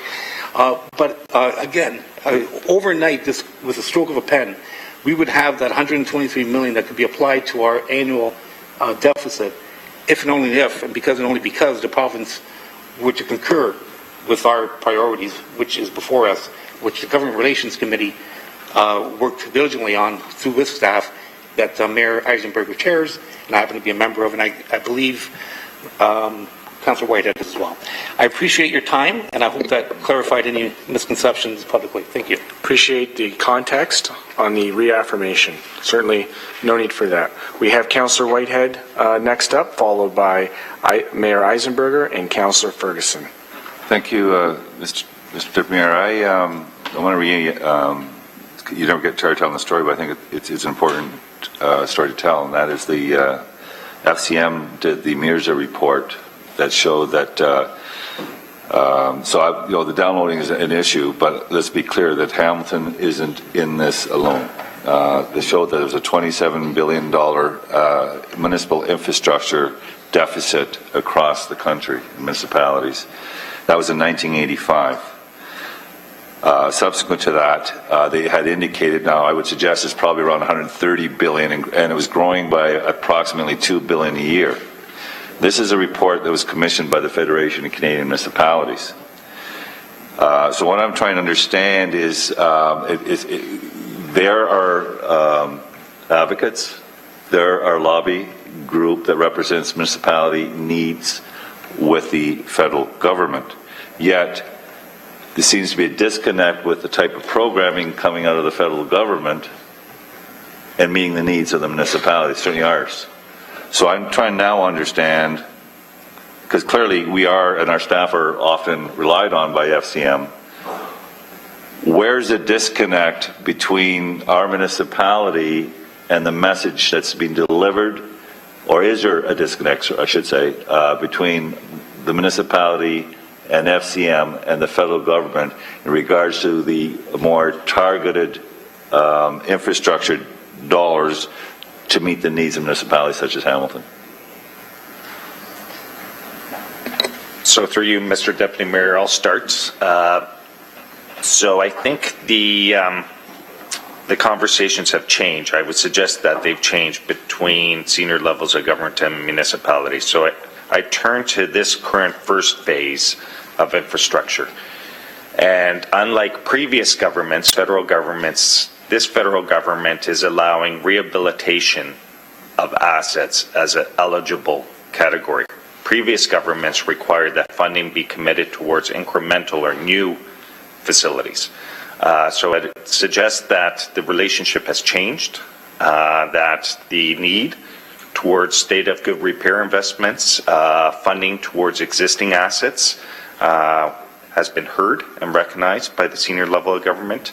And going forward, I would suggest there's an opportunity to further that conversation as it relates to providing municipalities more flexibility as to how those funds are committed towards specific or community infrastructure needs rather than a more limited approach such as, the three-bucket approach that you see in the first phase. So again, today we're focused on this first phase, which is the short-term infrastructure plan for the federal government. Consultations are ongoing with the federal government in terms of the next phase. That phase is going to make up a majority of the infrastructure commitments in the current 10-year plan. And so I would suggest it's important that we have that conversation in the coming weeks with both the federal and provincial government as it relates to what municipalities' needs are and the autonomy municipalities require in terms of setting those infrastructure priorities for the coming years, and more specifically for the remaining 5 to 7 years of the federal government's 10-year plan. So I appreciate the explanation. I guess my challenge is I'm not sure. I think Ontario alone, it's over 500 municipalities. It's probably over 3,000 municipalities across the country. And I'm trying to understand, and each and every one of them have their own specific issues. And the federal government is trying to find a way to respond to those issues. And for them to meet over 3,000 municipalities, I find it probably be somewhat difficult. So they do rely pretty heavily, as I understand, certainly in my experience with the Federation of Canadian Municipalities, on them providing that advocacy and those positions and putting them forward to the federal government for consideration. Because I just can't imagine that they're going to create unique programs for any one city out of 3,000 cities. So the question again was really focused on what is transpiring. And I know that there's been great work by FCM. I know that the yardsticks have moved dramatically in regards to a more the federal government having a greater level of understanding and appreciation for the standards of infrastructure across the country. I mean, you don't need too many pictures of bridges collapsing in Montreal and across this country to suggest that we got an infrastructure challenge. So I really want to know, other than the work we're going to do directly through our MPs and ministers, what work are we doing with FCM to ensure that we're in line with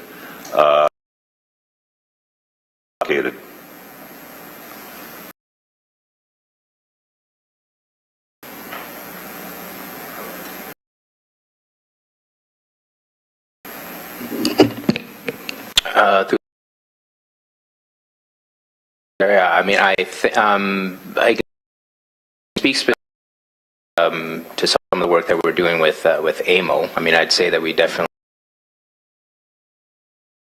to the councillor's point, we would definitely need to increase our engagement with FCM. I know that they will be part of they will be part of implementing some of the funding the federal government has announced. I believe under the Green Infrastructure Fund, there's a component that FCM will be implementing. So, we are aware of that. I'm aware of that, and we'll need to engage them further. Most of our work right now through in terms of what our needs are, but I, to Councillor's point, we need to. Increase our efforts with FCM as well. I appreciate that. My understanding is that the interest or the cost of inflation from 85 through now is part of the challenge, is that the other levels of government on infrastructure funding and transfers, they never indexed that funding over the years, and so the amount of help and assistance to municipalities, in fact, dramatically decreased in regards to the dollars over all those years. So there was a recognition that the other levels of government, whether it's federal or provincial, had failed in keeping up with the indexing. So we are not even getting close to the funding we used to get in 85, believe it or not. So I'm trying to understand now, when I look at the deficit at $3.5 billion, 200 million annually. We just had a report that came to council, for example, that talked about it'll cost about $1 billion to urbanize rural cross-section roads within the urban boundary to eliminate ditches, culverts, which are a safety issue in a populated area, as well as producing sidewalks. I don't believe that is part of that infrastructure deficit, but if I'm wrong, please correct me. So help clarify. When you looked at that $1 billion report, is that included? Through you, Mr. Deputy Mayor, no, it wouldn't. So the infrastructure deficit captures existing assets, the replacement value of existing assets, and so if the city were to expand our inventory by urbanizing streets, by expanding services such as what the city has committed to in terms of the 10-year transit plan, that will expand our infrastructure asset base. So again, the $195 million relates to existing assets, and so any future commitments will expand the value of our assets and affect that infrastructure deficit on a go-forward basis. So none of this would actually provide the capital to close the gap on that $1 billion urbanization infrastructure deficit? So through you, Mr. Deputy Mayor, the presentation today identified a number of funds that will affect that infrastructure deficit in a positive way. The Water Wastewater Fund has the potential of freeing up some local funding room so that it can be reinvested to affect that infrastructure deficit. The continued commitment, the federal gas tax continued commitment, has a positive impact in terms of affecting that infrastructure deficit, recognizing we currently assume approximately 31 million in federal gas tax funding. But again, it's important that we continue to realize that 31 million annually. In the case of the Transit Infrastructure Fund, what staff will come forward at a future committee date is a list of transit priorities, recognizing, as Jerry's presented today, that there's approximately $250 million in identified infrastructure needs that are incremental, so over and above what's required in terms of state of good repair. So, one is safety. It is a capital outlay. It's not defined under infrastructure, but it is a risk and an exposure to the city. So we'll park that as an issue, because that still means that there's capital dollars needed over and above all the pressures that you're clearly identifying in this report. The other question I have is, in the Spectator, they identified, I believe it was $60 billion over 10 years commitment by the federal government. And we're saying 137 billion. So can you provide some clarity? Is that like 60 billion for transit alone? Through the chair, so there's the number for the federal government in terms of infrastructure is $120 billion over 10 years. The provincial infrastructure announcement is $160 billion over a 12-year period. Okay, and maybe to the Deputy Mayor, to Michael, is there, obviously we have probably a graph or something that shows the level of funding and infrastructure dollars we received from the provincial government over the last number of years.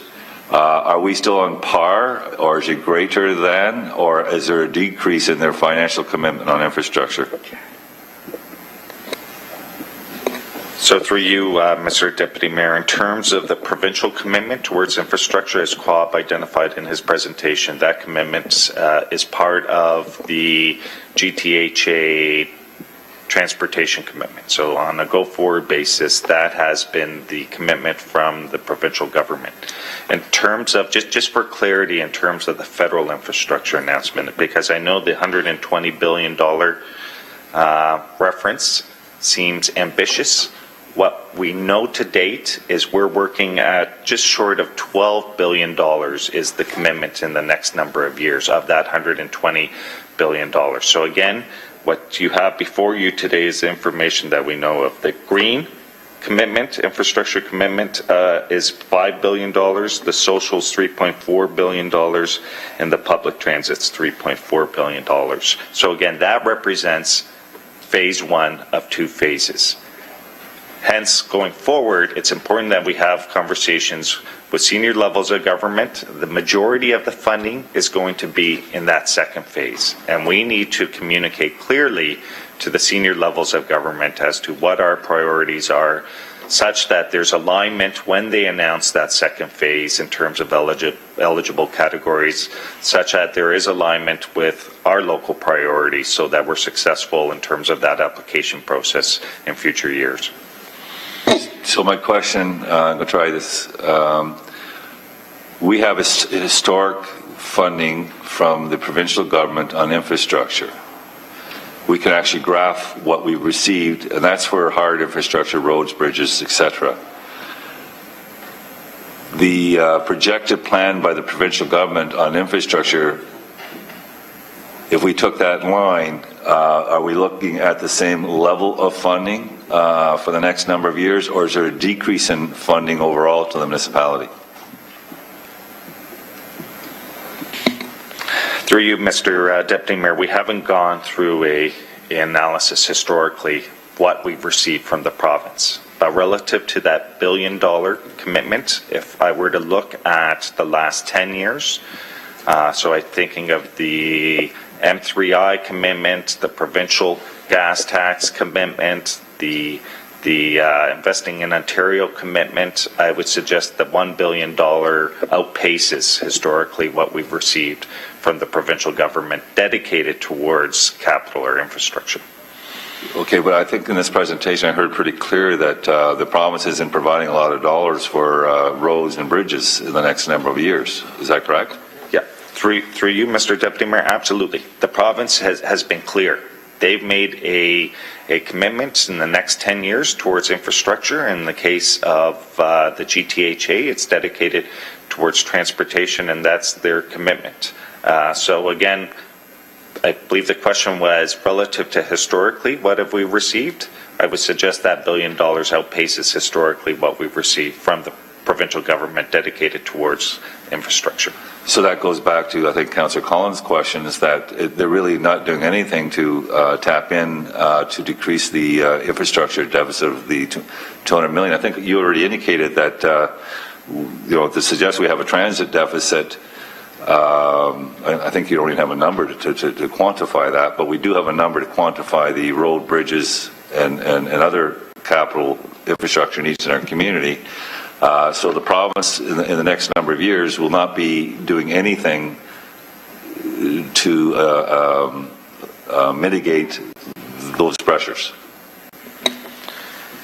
Through you, Mr. Deputy Mayor, the messaging we've received to date, informal messaging, is the province will not be a party to these announcements, that they've already pre-committed their funding for infrastructure.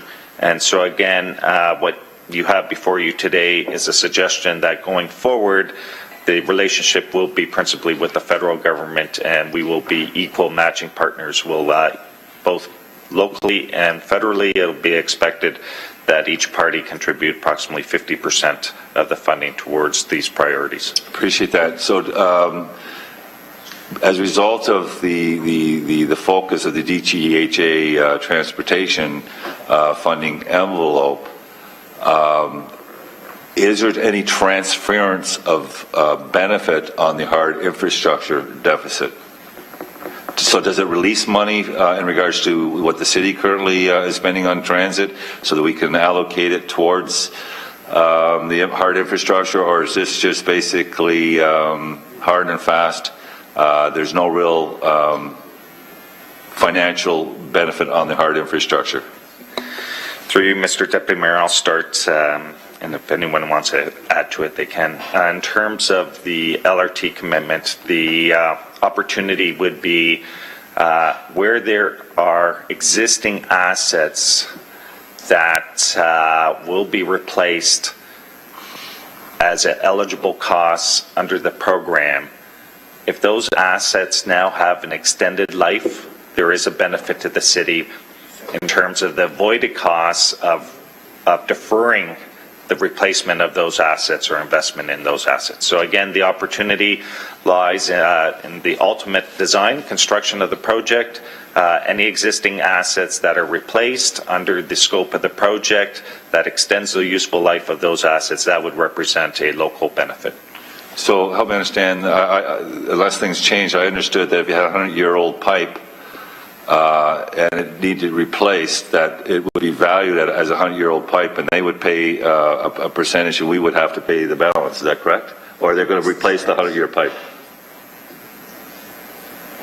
So through you, Mr. Deputy Mayor, I'm not familiar with those conversations defining what will be an eligible and ineligible cost. I would expect that those definitions will come forward through future agreements with Metrolinx. Okay, I appreciate that. The other question I was going to ask is on the chart. We're still estimating $200 million for the bus barn. And I know that my assistant and we have been talking to Oakville. They built a bus barn that facilitates between, I believe it was 150 to 175 buses for the cost of $40 million. done any more homework on how Oakville was able to accomplish such a remarkable cost? We're a bus barn that provides office space, maintenance space, and all the things that we would require in our bus barn.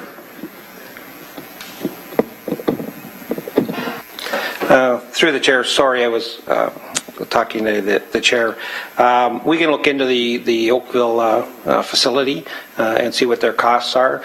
We've had a detailed analysis for our proposed $200 million. We've had our facilities people, Rome DeAngelo's group, go through it with us to come up with our numbers. But we can double check Oakville's costs and size. Thanks. Clarification. Councillor Jackson asked a question, and Mr. Zagar answered it, but I wasn't clear. So at the differential between the the 200 million and the 3.5 billion, that differential, I was led to believe that that's picked up on the levy. Is that exclusive then of the gas tax that we currently receive? So through you, Mr. Deputy Mayor, the gas tax represents part of our funding strategy towards state of good repair. So it is not exclusive. The gas tax is not exclusive of that strategy towards addressing that infrastructure deficit. In fact, we employ approximately $28 million of the federal gas tax towards state of good repair for roads, bridges, sidewalks, and approximately $3 million for transit. And on the provincial side, the $10 million annually in provincial gas tax is dedicated exclusively to transit. So the part of the 1.5 does include the gas tax, the ongoing, hopefully, commitment of the provincial government to provide us the funding on the gas tax. Is that correct? Yeah. So through you, to make it clear, we receive approximately $40 million in gas tax sharing, approximately $30 million from the federal government, $10 million from the provincial government. If we were no longer recipients of that revenue sharing, you would add that $40 million to that $195 million annual infrastructure deficit. And the last question, it's always important to ask this question. Every time somebody gives you something over here, there seems to be some clawback going on somewhere else. Is there any concern or any conversation about any potential clawbacking in any other area that may change these numbers or these outcomes? Through you, Mr. Deputy Mayor, specific to infrastructure, not that we're aware of, as it relates to some tax policy issues, I'll be coming forward in the coming weeks to announce a local impact from some changes in provincial legislation around not-for-profit long-term care facilities. So again, I'm going to park that, and I'll be coming forward, I believe, in the third week of September with some additional information. I said that was the last question, but this is sort of dovetails on the one I just asked. No other risk than what was already been identified in the discussions we've had around this table? Through you, Mr. Deputy Mayor, no other risks to our infrastructure financing strategy that we are aware of. Thank you. Thank you very much, Councillor Whitehead. We have Mr. Mayor Fred Eisenberger. So I know it's been rather liberal in terms of asking questions. I don't have a ton of questions, but I do have a couple of comments, and I want to follow up with Councillor Marula's thought on prioritizing our asset management regime in terms of identifying what the priorities are in terms of our infrastructure, and that would be very helpful for all of us that are advocating on the city's behalf as we go to our federal and provincial partners. There was a question asked earlier about are our local representatives aware of our need, and their constant refrain to me is, are you ready? Making sure that we're not missing out on any of the funding opportunities that are coming our way, and clearly we are, and I assure them that we are, and I think this is evidence today that we are well prepared to align ourselves, and I think this is an important issue. I mean, we continue to advocate with our federal partners through FCM and through the Big City Mayor's Caucus about sustainable funding for municipalities over the longer term. That's been an issue that's been on the table for quite some time. I think Councillor Whitehead was on FCM at one moment in time, and it was one of the top priorities that we talked to our federal partners about. And our provincial partners about. It's still a top priority that we continue to advocate on behalf of municipalities for, because we are still very much in the cap-in-hand scenario beyond what they're doing now on the Infrastructure Act. So again, we're still very much not a funding partner. We're very much a creature of the province that needs to go cap-in-hand to both the federal and provincial governments for future funding for our local needs. And that, over the long term, isn't sustainable. And I'm happy to report, I think, that our federal government is coming through that journey to be a partner, I think, down the road in terms of how we fund work that needs to happen in municipalities. I think they've finally come to an understanding that most of the work that needs to be done in our country is in municipalities. And I think this is the beginning of a conversation. It's the beginning, certainly, of funding for municipalities. It's something that we've been asking for quite a long time, to have a federal partner that is more aggressively involved in funding projects on the municipal level, and that is now starting to happen. So I think that's the good news. I think it's a very positive step that they're making, and I can assure you that the issue of sustainable funding for all of our other infrastructure needs is still very much a high priority, certainly with the big city mayors across the country and for FCM generally. However, the federal government and the province have decided what they want to fund in the short term, and the short term being the next 10 to 12 years, not to the exclusion of any other funding envelopes, but certainly on the infrastructure side. And I think it's very important that we align ourselves to tap into that funding, but continue to point out the message that it is still not a sustainable approach for municipalities going forward. It's still very much a cap-in-hand approach. So we'll continue to sell that message to our federal and provincial partners, and rest assured that our local members are well aware of our infrastructure asks and our document in terms of what we've put before both the federal and provincial governments, and phase 2. And the question for them and that they ask me regularly is, are you ready for that? And we don't have the particulars yet, but there is another round of funding coming. And it is also going to have a significant transit portion and other categories, not unlike what we see here, and a significant pool of money to tap into, with possibly not the same kind of aggressive timeline that we're seeing here in terms of the stimulus approach that they're taking on this particular round. So I appreciate the important questions about our infrastructure needs and the need to work towards better alignment in terms of our local needs. Transit is certainly one of them.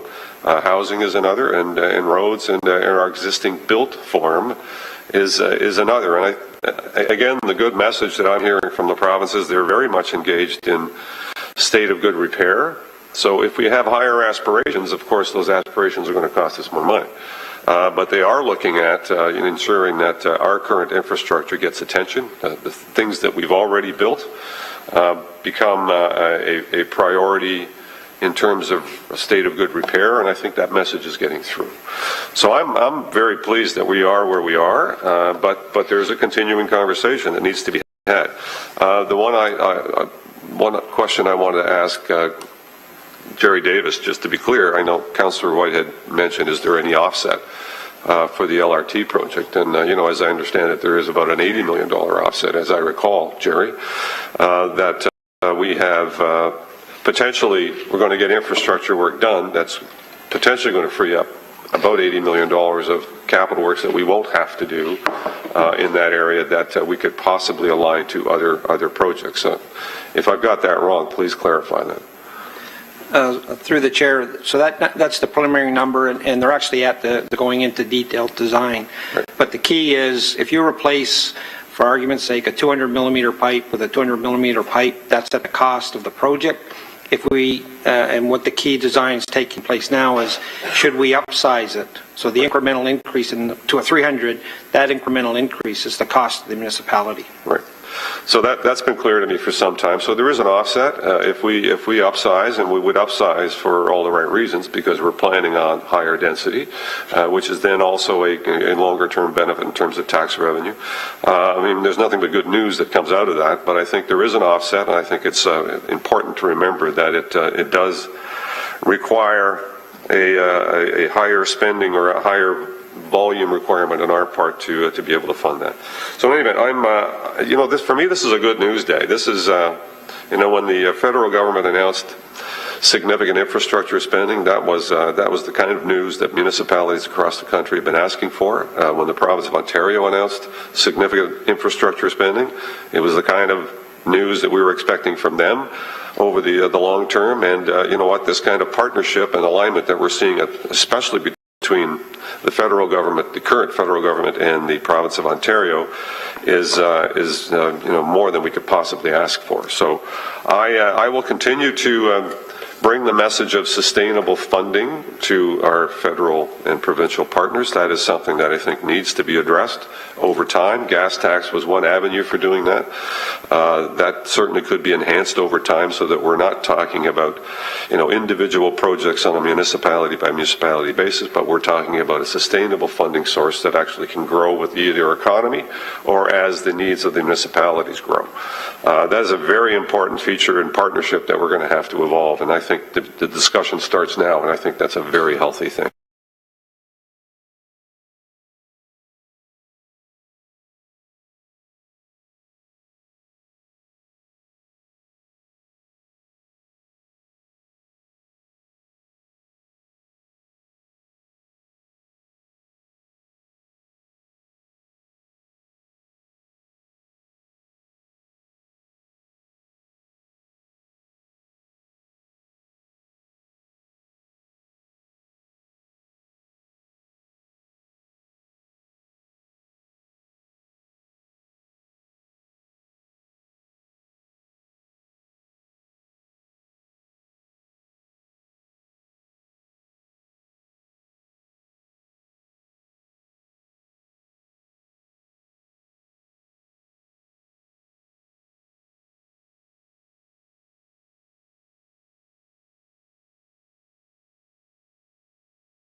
was 50% funded federally and 50%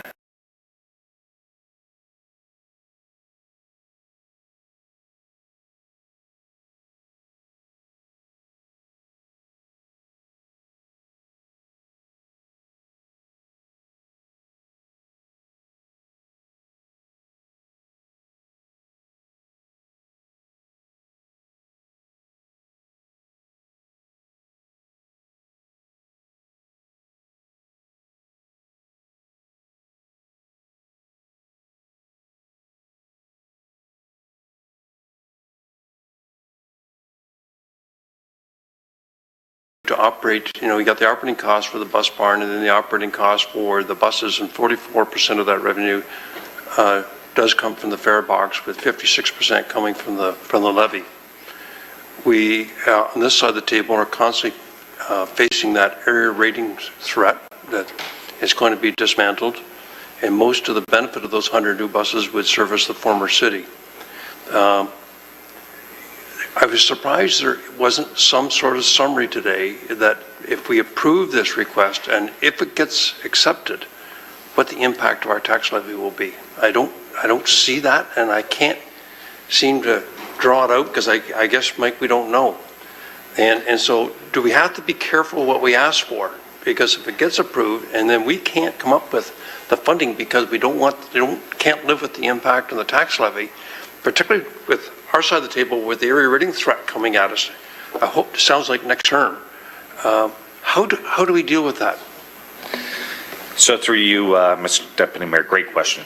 So in terms of the challenges to come before you today and to provide a definitive list of projects, exclusive of clarity from the senior levels of government as it relates to the criteria of the program, we're challenged to provide that definitive list. So for instance, I made reference to the substantial completion date.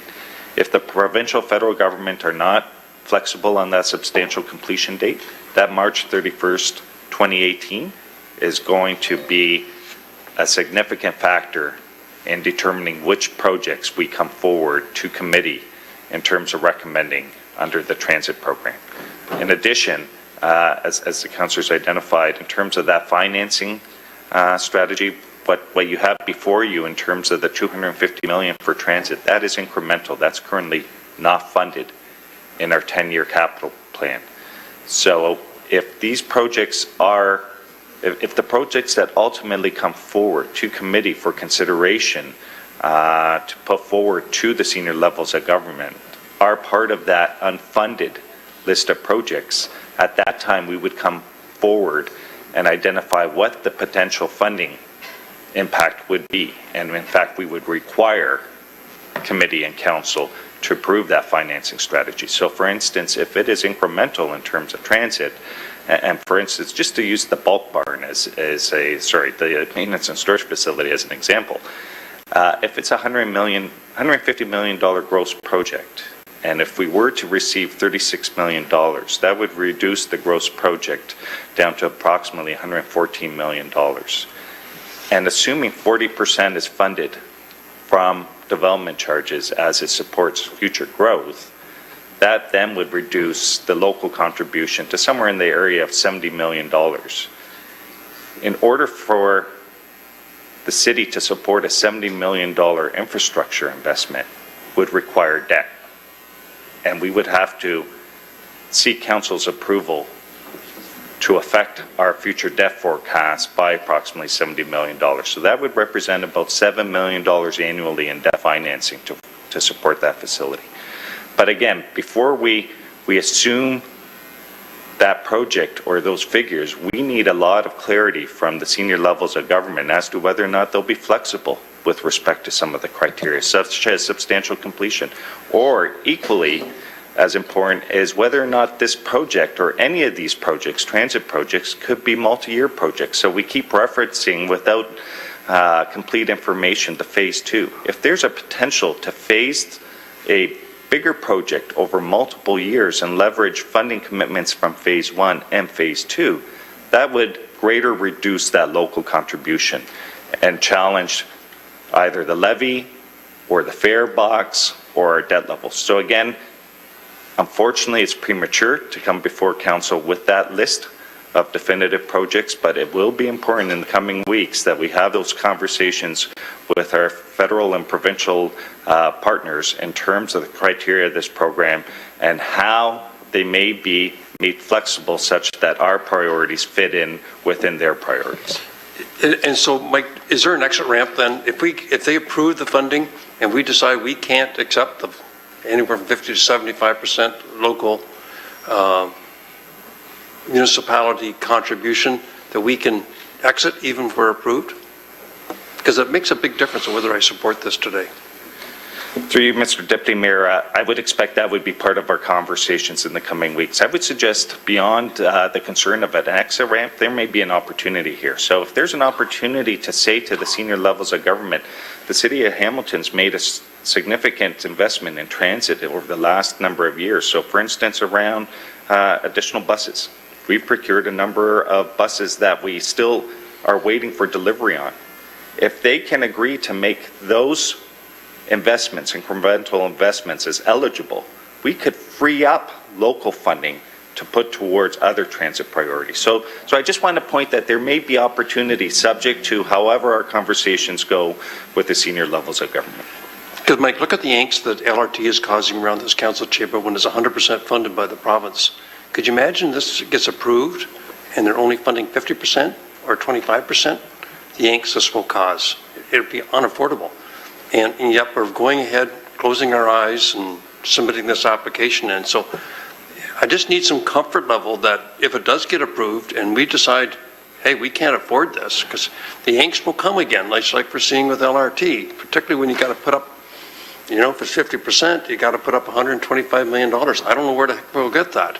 And do we really need 100 buses? And so we do have an exit ramp. If we raise our hands to support this today, if we find we can't afford our share.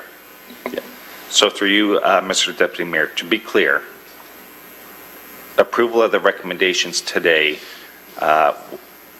will lead into a future conversation that we have with committee in terms of which projects will be put forward for consideration and what the financial impacts of those projects will be in terms of leveraging subsidy and potentially, if there is a local commitment, what that local commitment will represent in terms of future levy, rates, or development charge impacts. Okay, so there is an exit ramp. We're not casting this in concrete. We're sort of rolling it in asphalt, so it's flexible. Okay. Through you, Mr. Deputy Mayor, yes. Thank you. We have Councillors Skelly and Partridge on the first-time speakers list, followed by Councillor Whitehead on a second-time speakers list. Councillor Skelly, the floor is yours. Thank you. Just two quick questions to the chair. And first of all, staff, thank you for your report. This is along the line of what Councillor Collins was raising, and it's regarding the funding that was allocated through the Moving Ontario Forward program.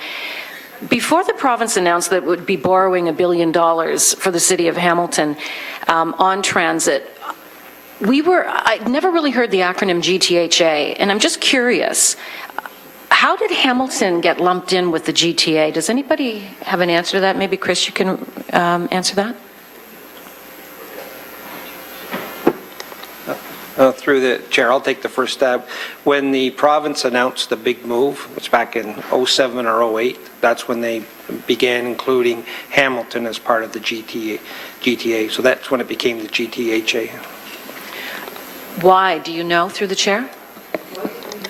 So, did we ask that, or did they simply make that determination? So through the chair, in order to address the transportation needs of the province and around the western end of Lake Ontario, that's when they incorporated to establish an interconnectivity of not just transportation by rail, but the entire goods movement.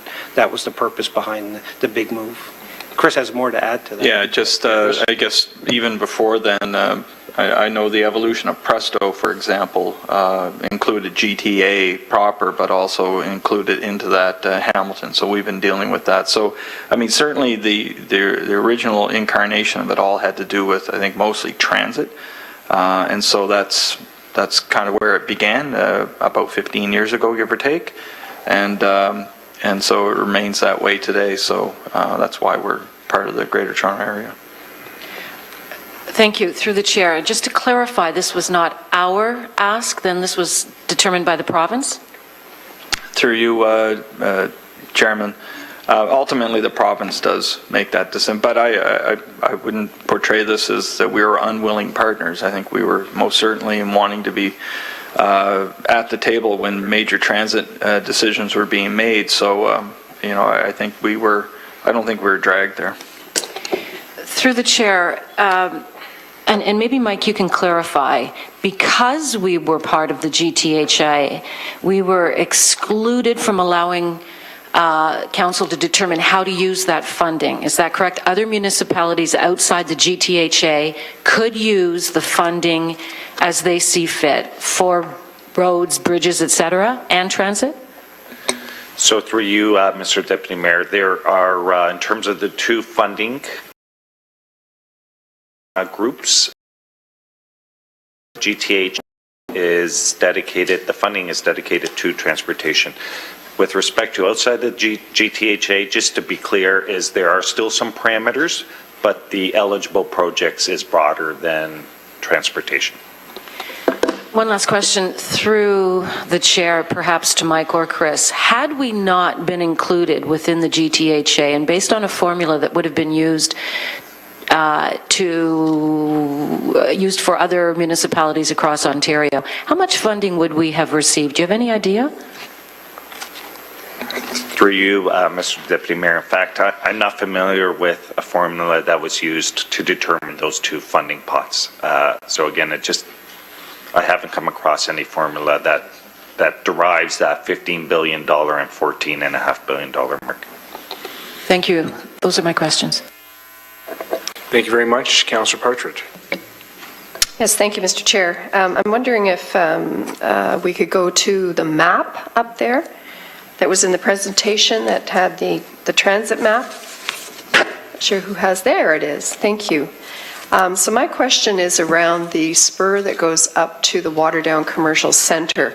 And I'm wondering if Jerry or perhaps someone else from transit could just provide an explanation on what that is and what the timing of it is.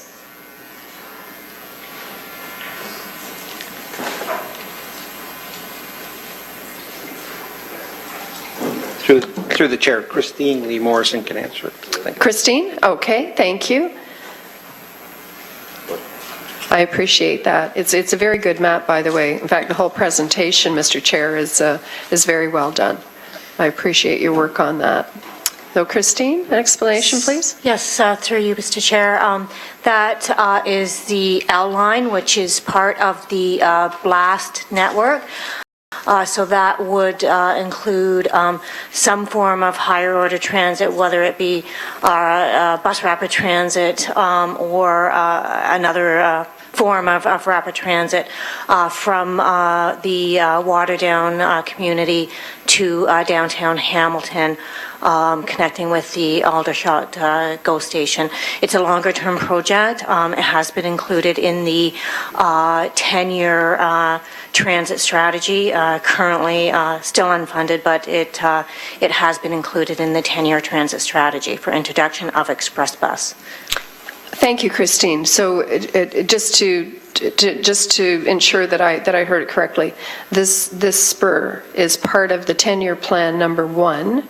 So timing on that within the 10 years, after the 10 years?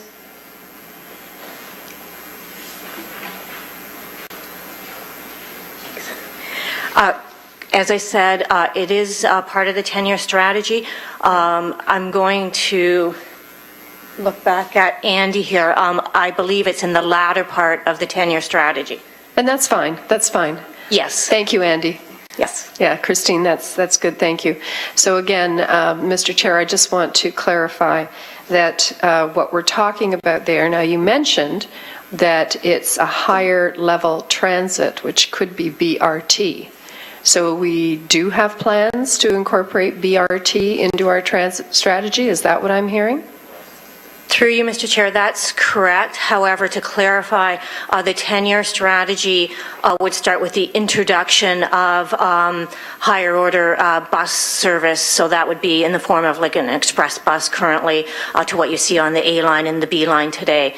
You wouldn't expect within the 10-year horizon to see full dedicated lanes BRT. Yeah, and that's fine. Thank you. I needed that clarification because I certainly don't want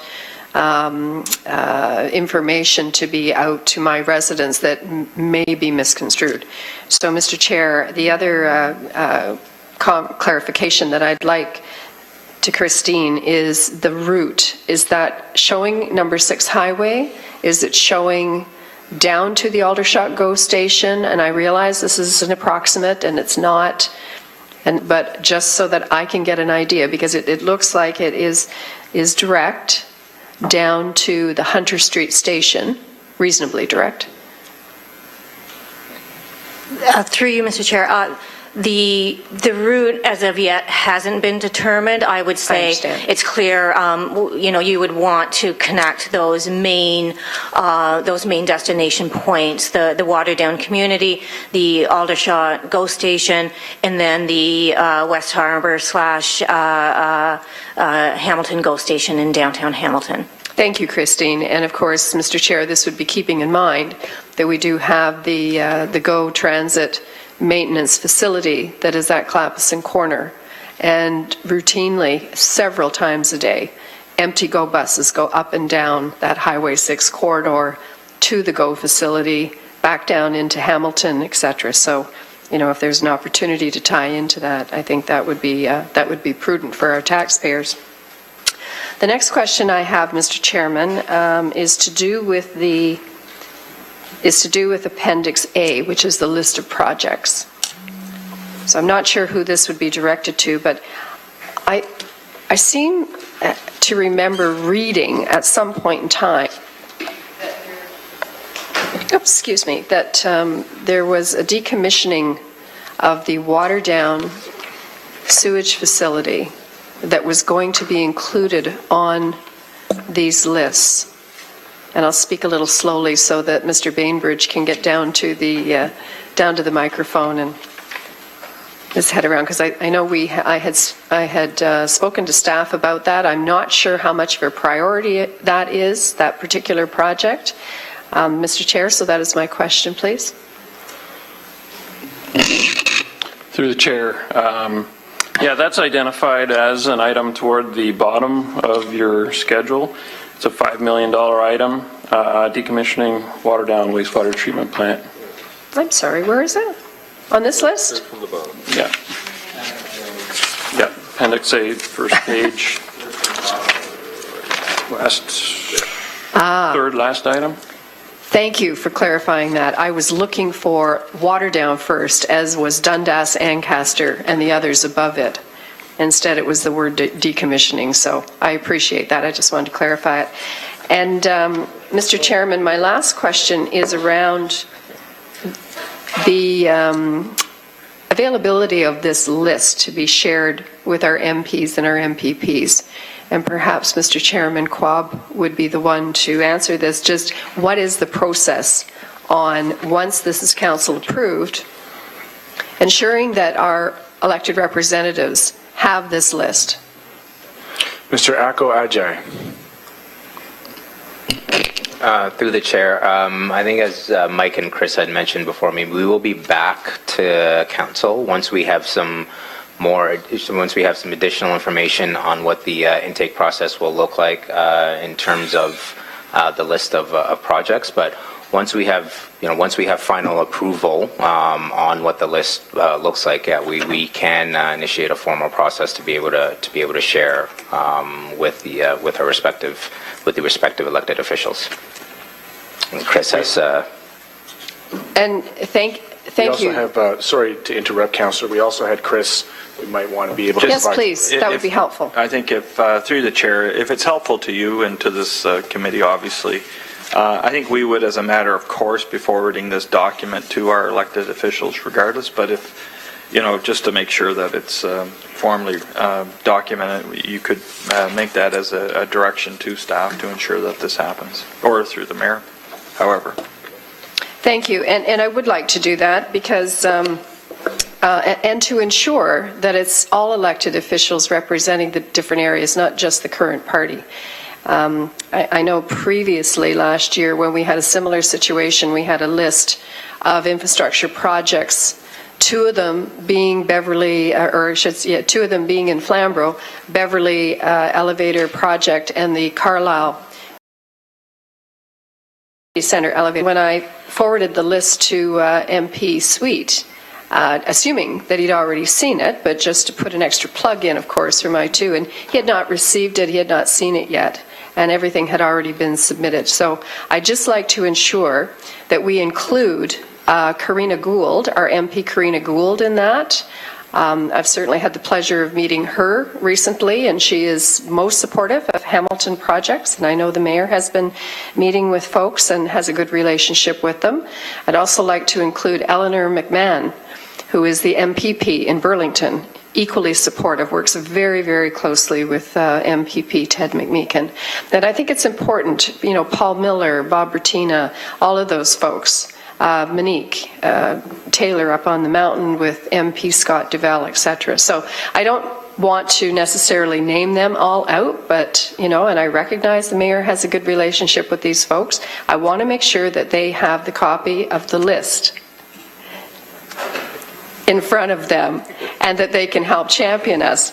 And particularly considering that our MPs, they meet every 2 weeks and have a caucus, or they all talk about all the issues affecting Burlington, affecting Hamilton, etc. And so, that then gives them a piece of paper in front of them to be able to champion for us. Thank you.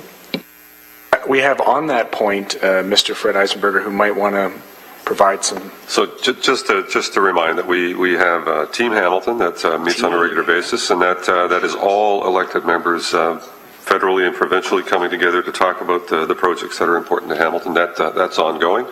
And I've assured all of the elected members that we will be sending copies of all of this important infrastructure work to them. And this is a public document, notwithstanding, and this will go to them, and we want to make sure that we're completely dialed in with all our elected representatives so that they can advocate on our behalf. So to your point, that's exactly where we need to be. If you want to reinforce that by way of motion, be happy to support that as well. And thank you. Yes, I will. The floor is still yours. Are those the remainder of your questions? No more questions, but I like the suggestion that Mr. Mayor has put forward, so I would like to put that into, either attach it to the recommendation, if that's appropriate. Yeah, thank you. Madam Clerk, do you have that attached? I will have it attached to. Thank you so much. We do have on the second-time speakers list, unless there's any first-time speakers, we do have on the second-time speakers list, Councillor Terry Whitehead. I'll be very quick. For clarification to Jerry, to Deputy, the 80 million that you identified, does that include an area that was redone already in regards to replacing pipe and we're digging it up again? Have you excluded that chunk of area that was done? And secondly, that 80 million identified, was that identified, any of that work was identified in the 10-year capital plan? So through the chair, and as discussed with Councillor Whitehead, there's a memorandum of understanding, memorandum of agreement that has been entered into. I'll get the details from that with respect to the amount, the estimate at the time was 80 million, and then I'll have the folks from engineering services look at the 10-year capital if any of the work was included in that. Want me to ask Michael that question? Yeah. Mike, through the deputy, was any of that $80 million, was that identified in the 10-year capital plan?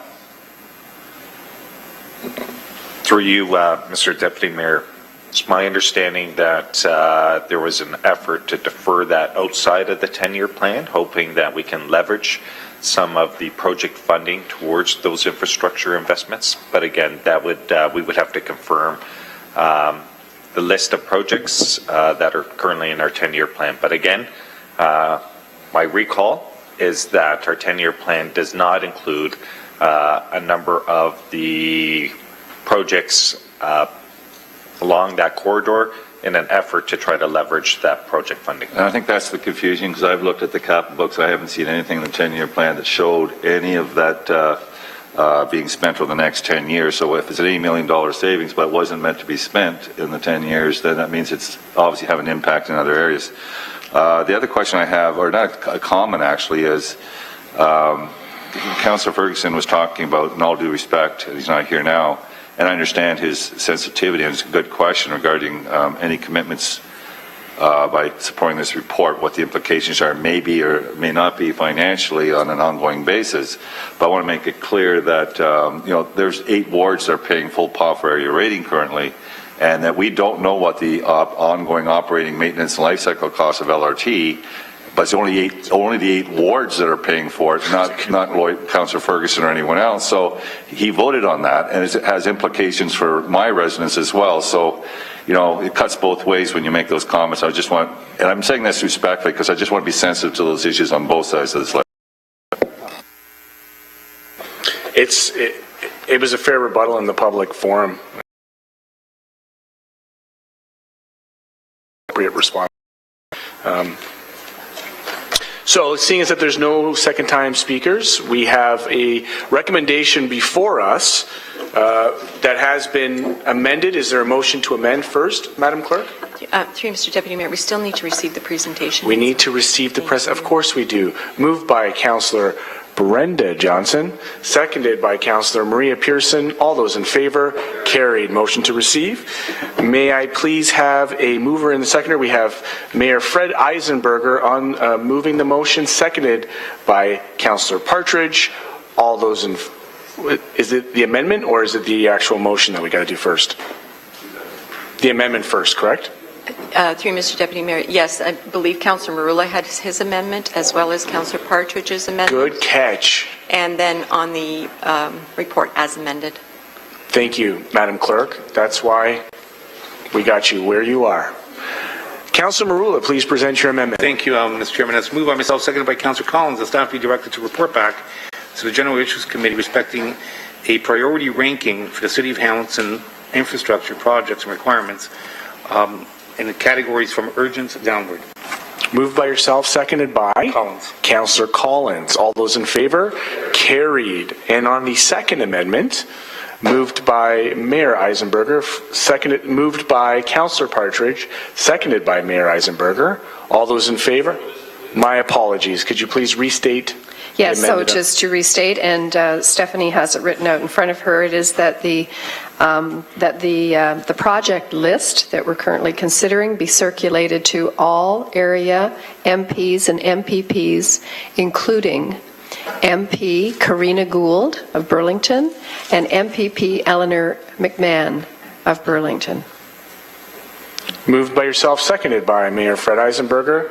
All those in favor? Carried. And on the main motion, recommendation as amended. Thank you very much, Councillor Pearson. Moved by Mr. Mayor Fred Eisenberger, seconded by Councillor Maria Pearson. All those in favor? Carried. May I please have a motion to adjourn? Moved by Councillor Pearson, seconded by Councillor Aidan Johnson. All those in favor? Let the record show that was unanimous.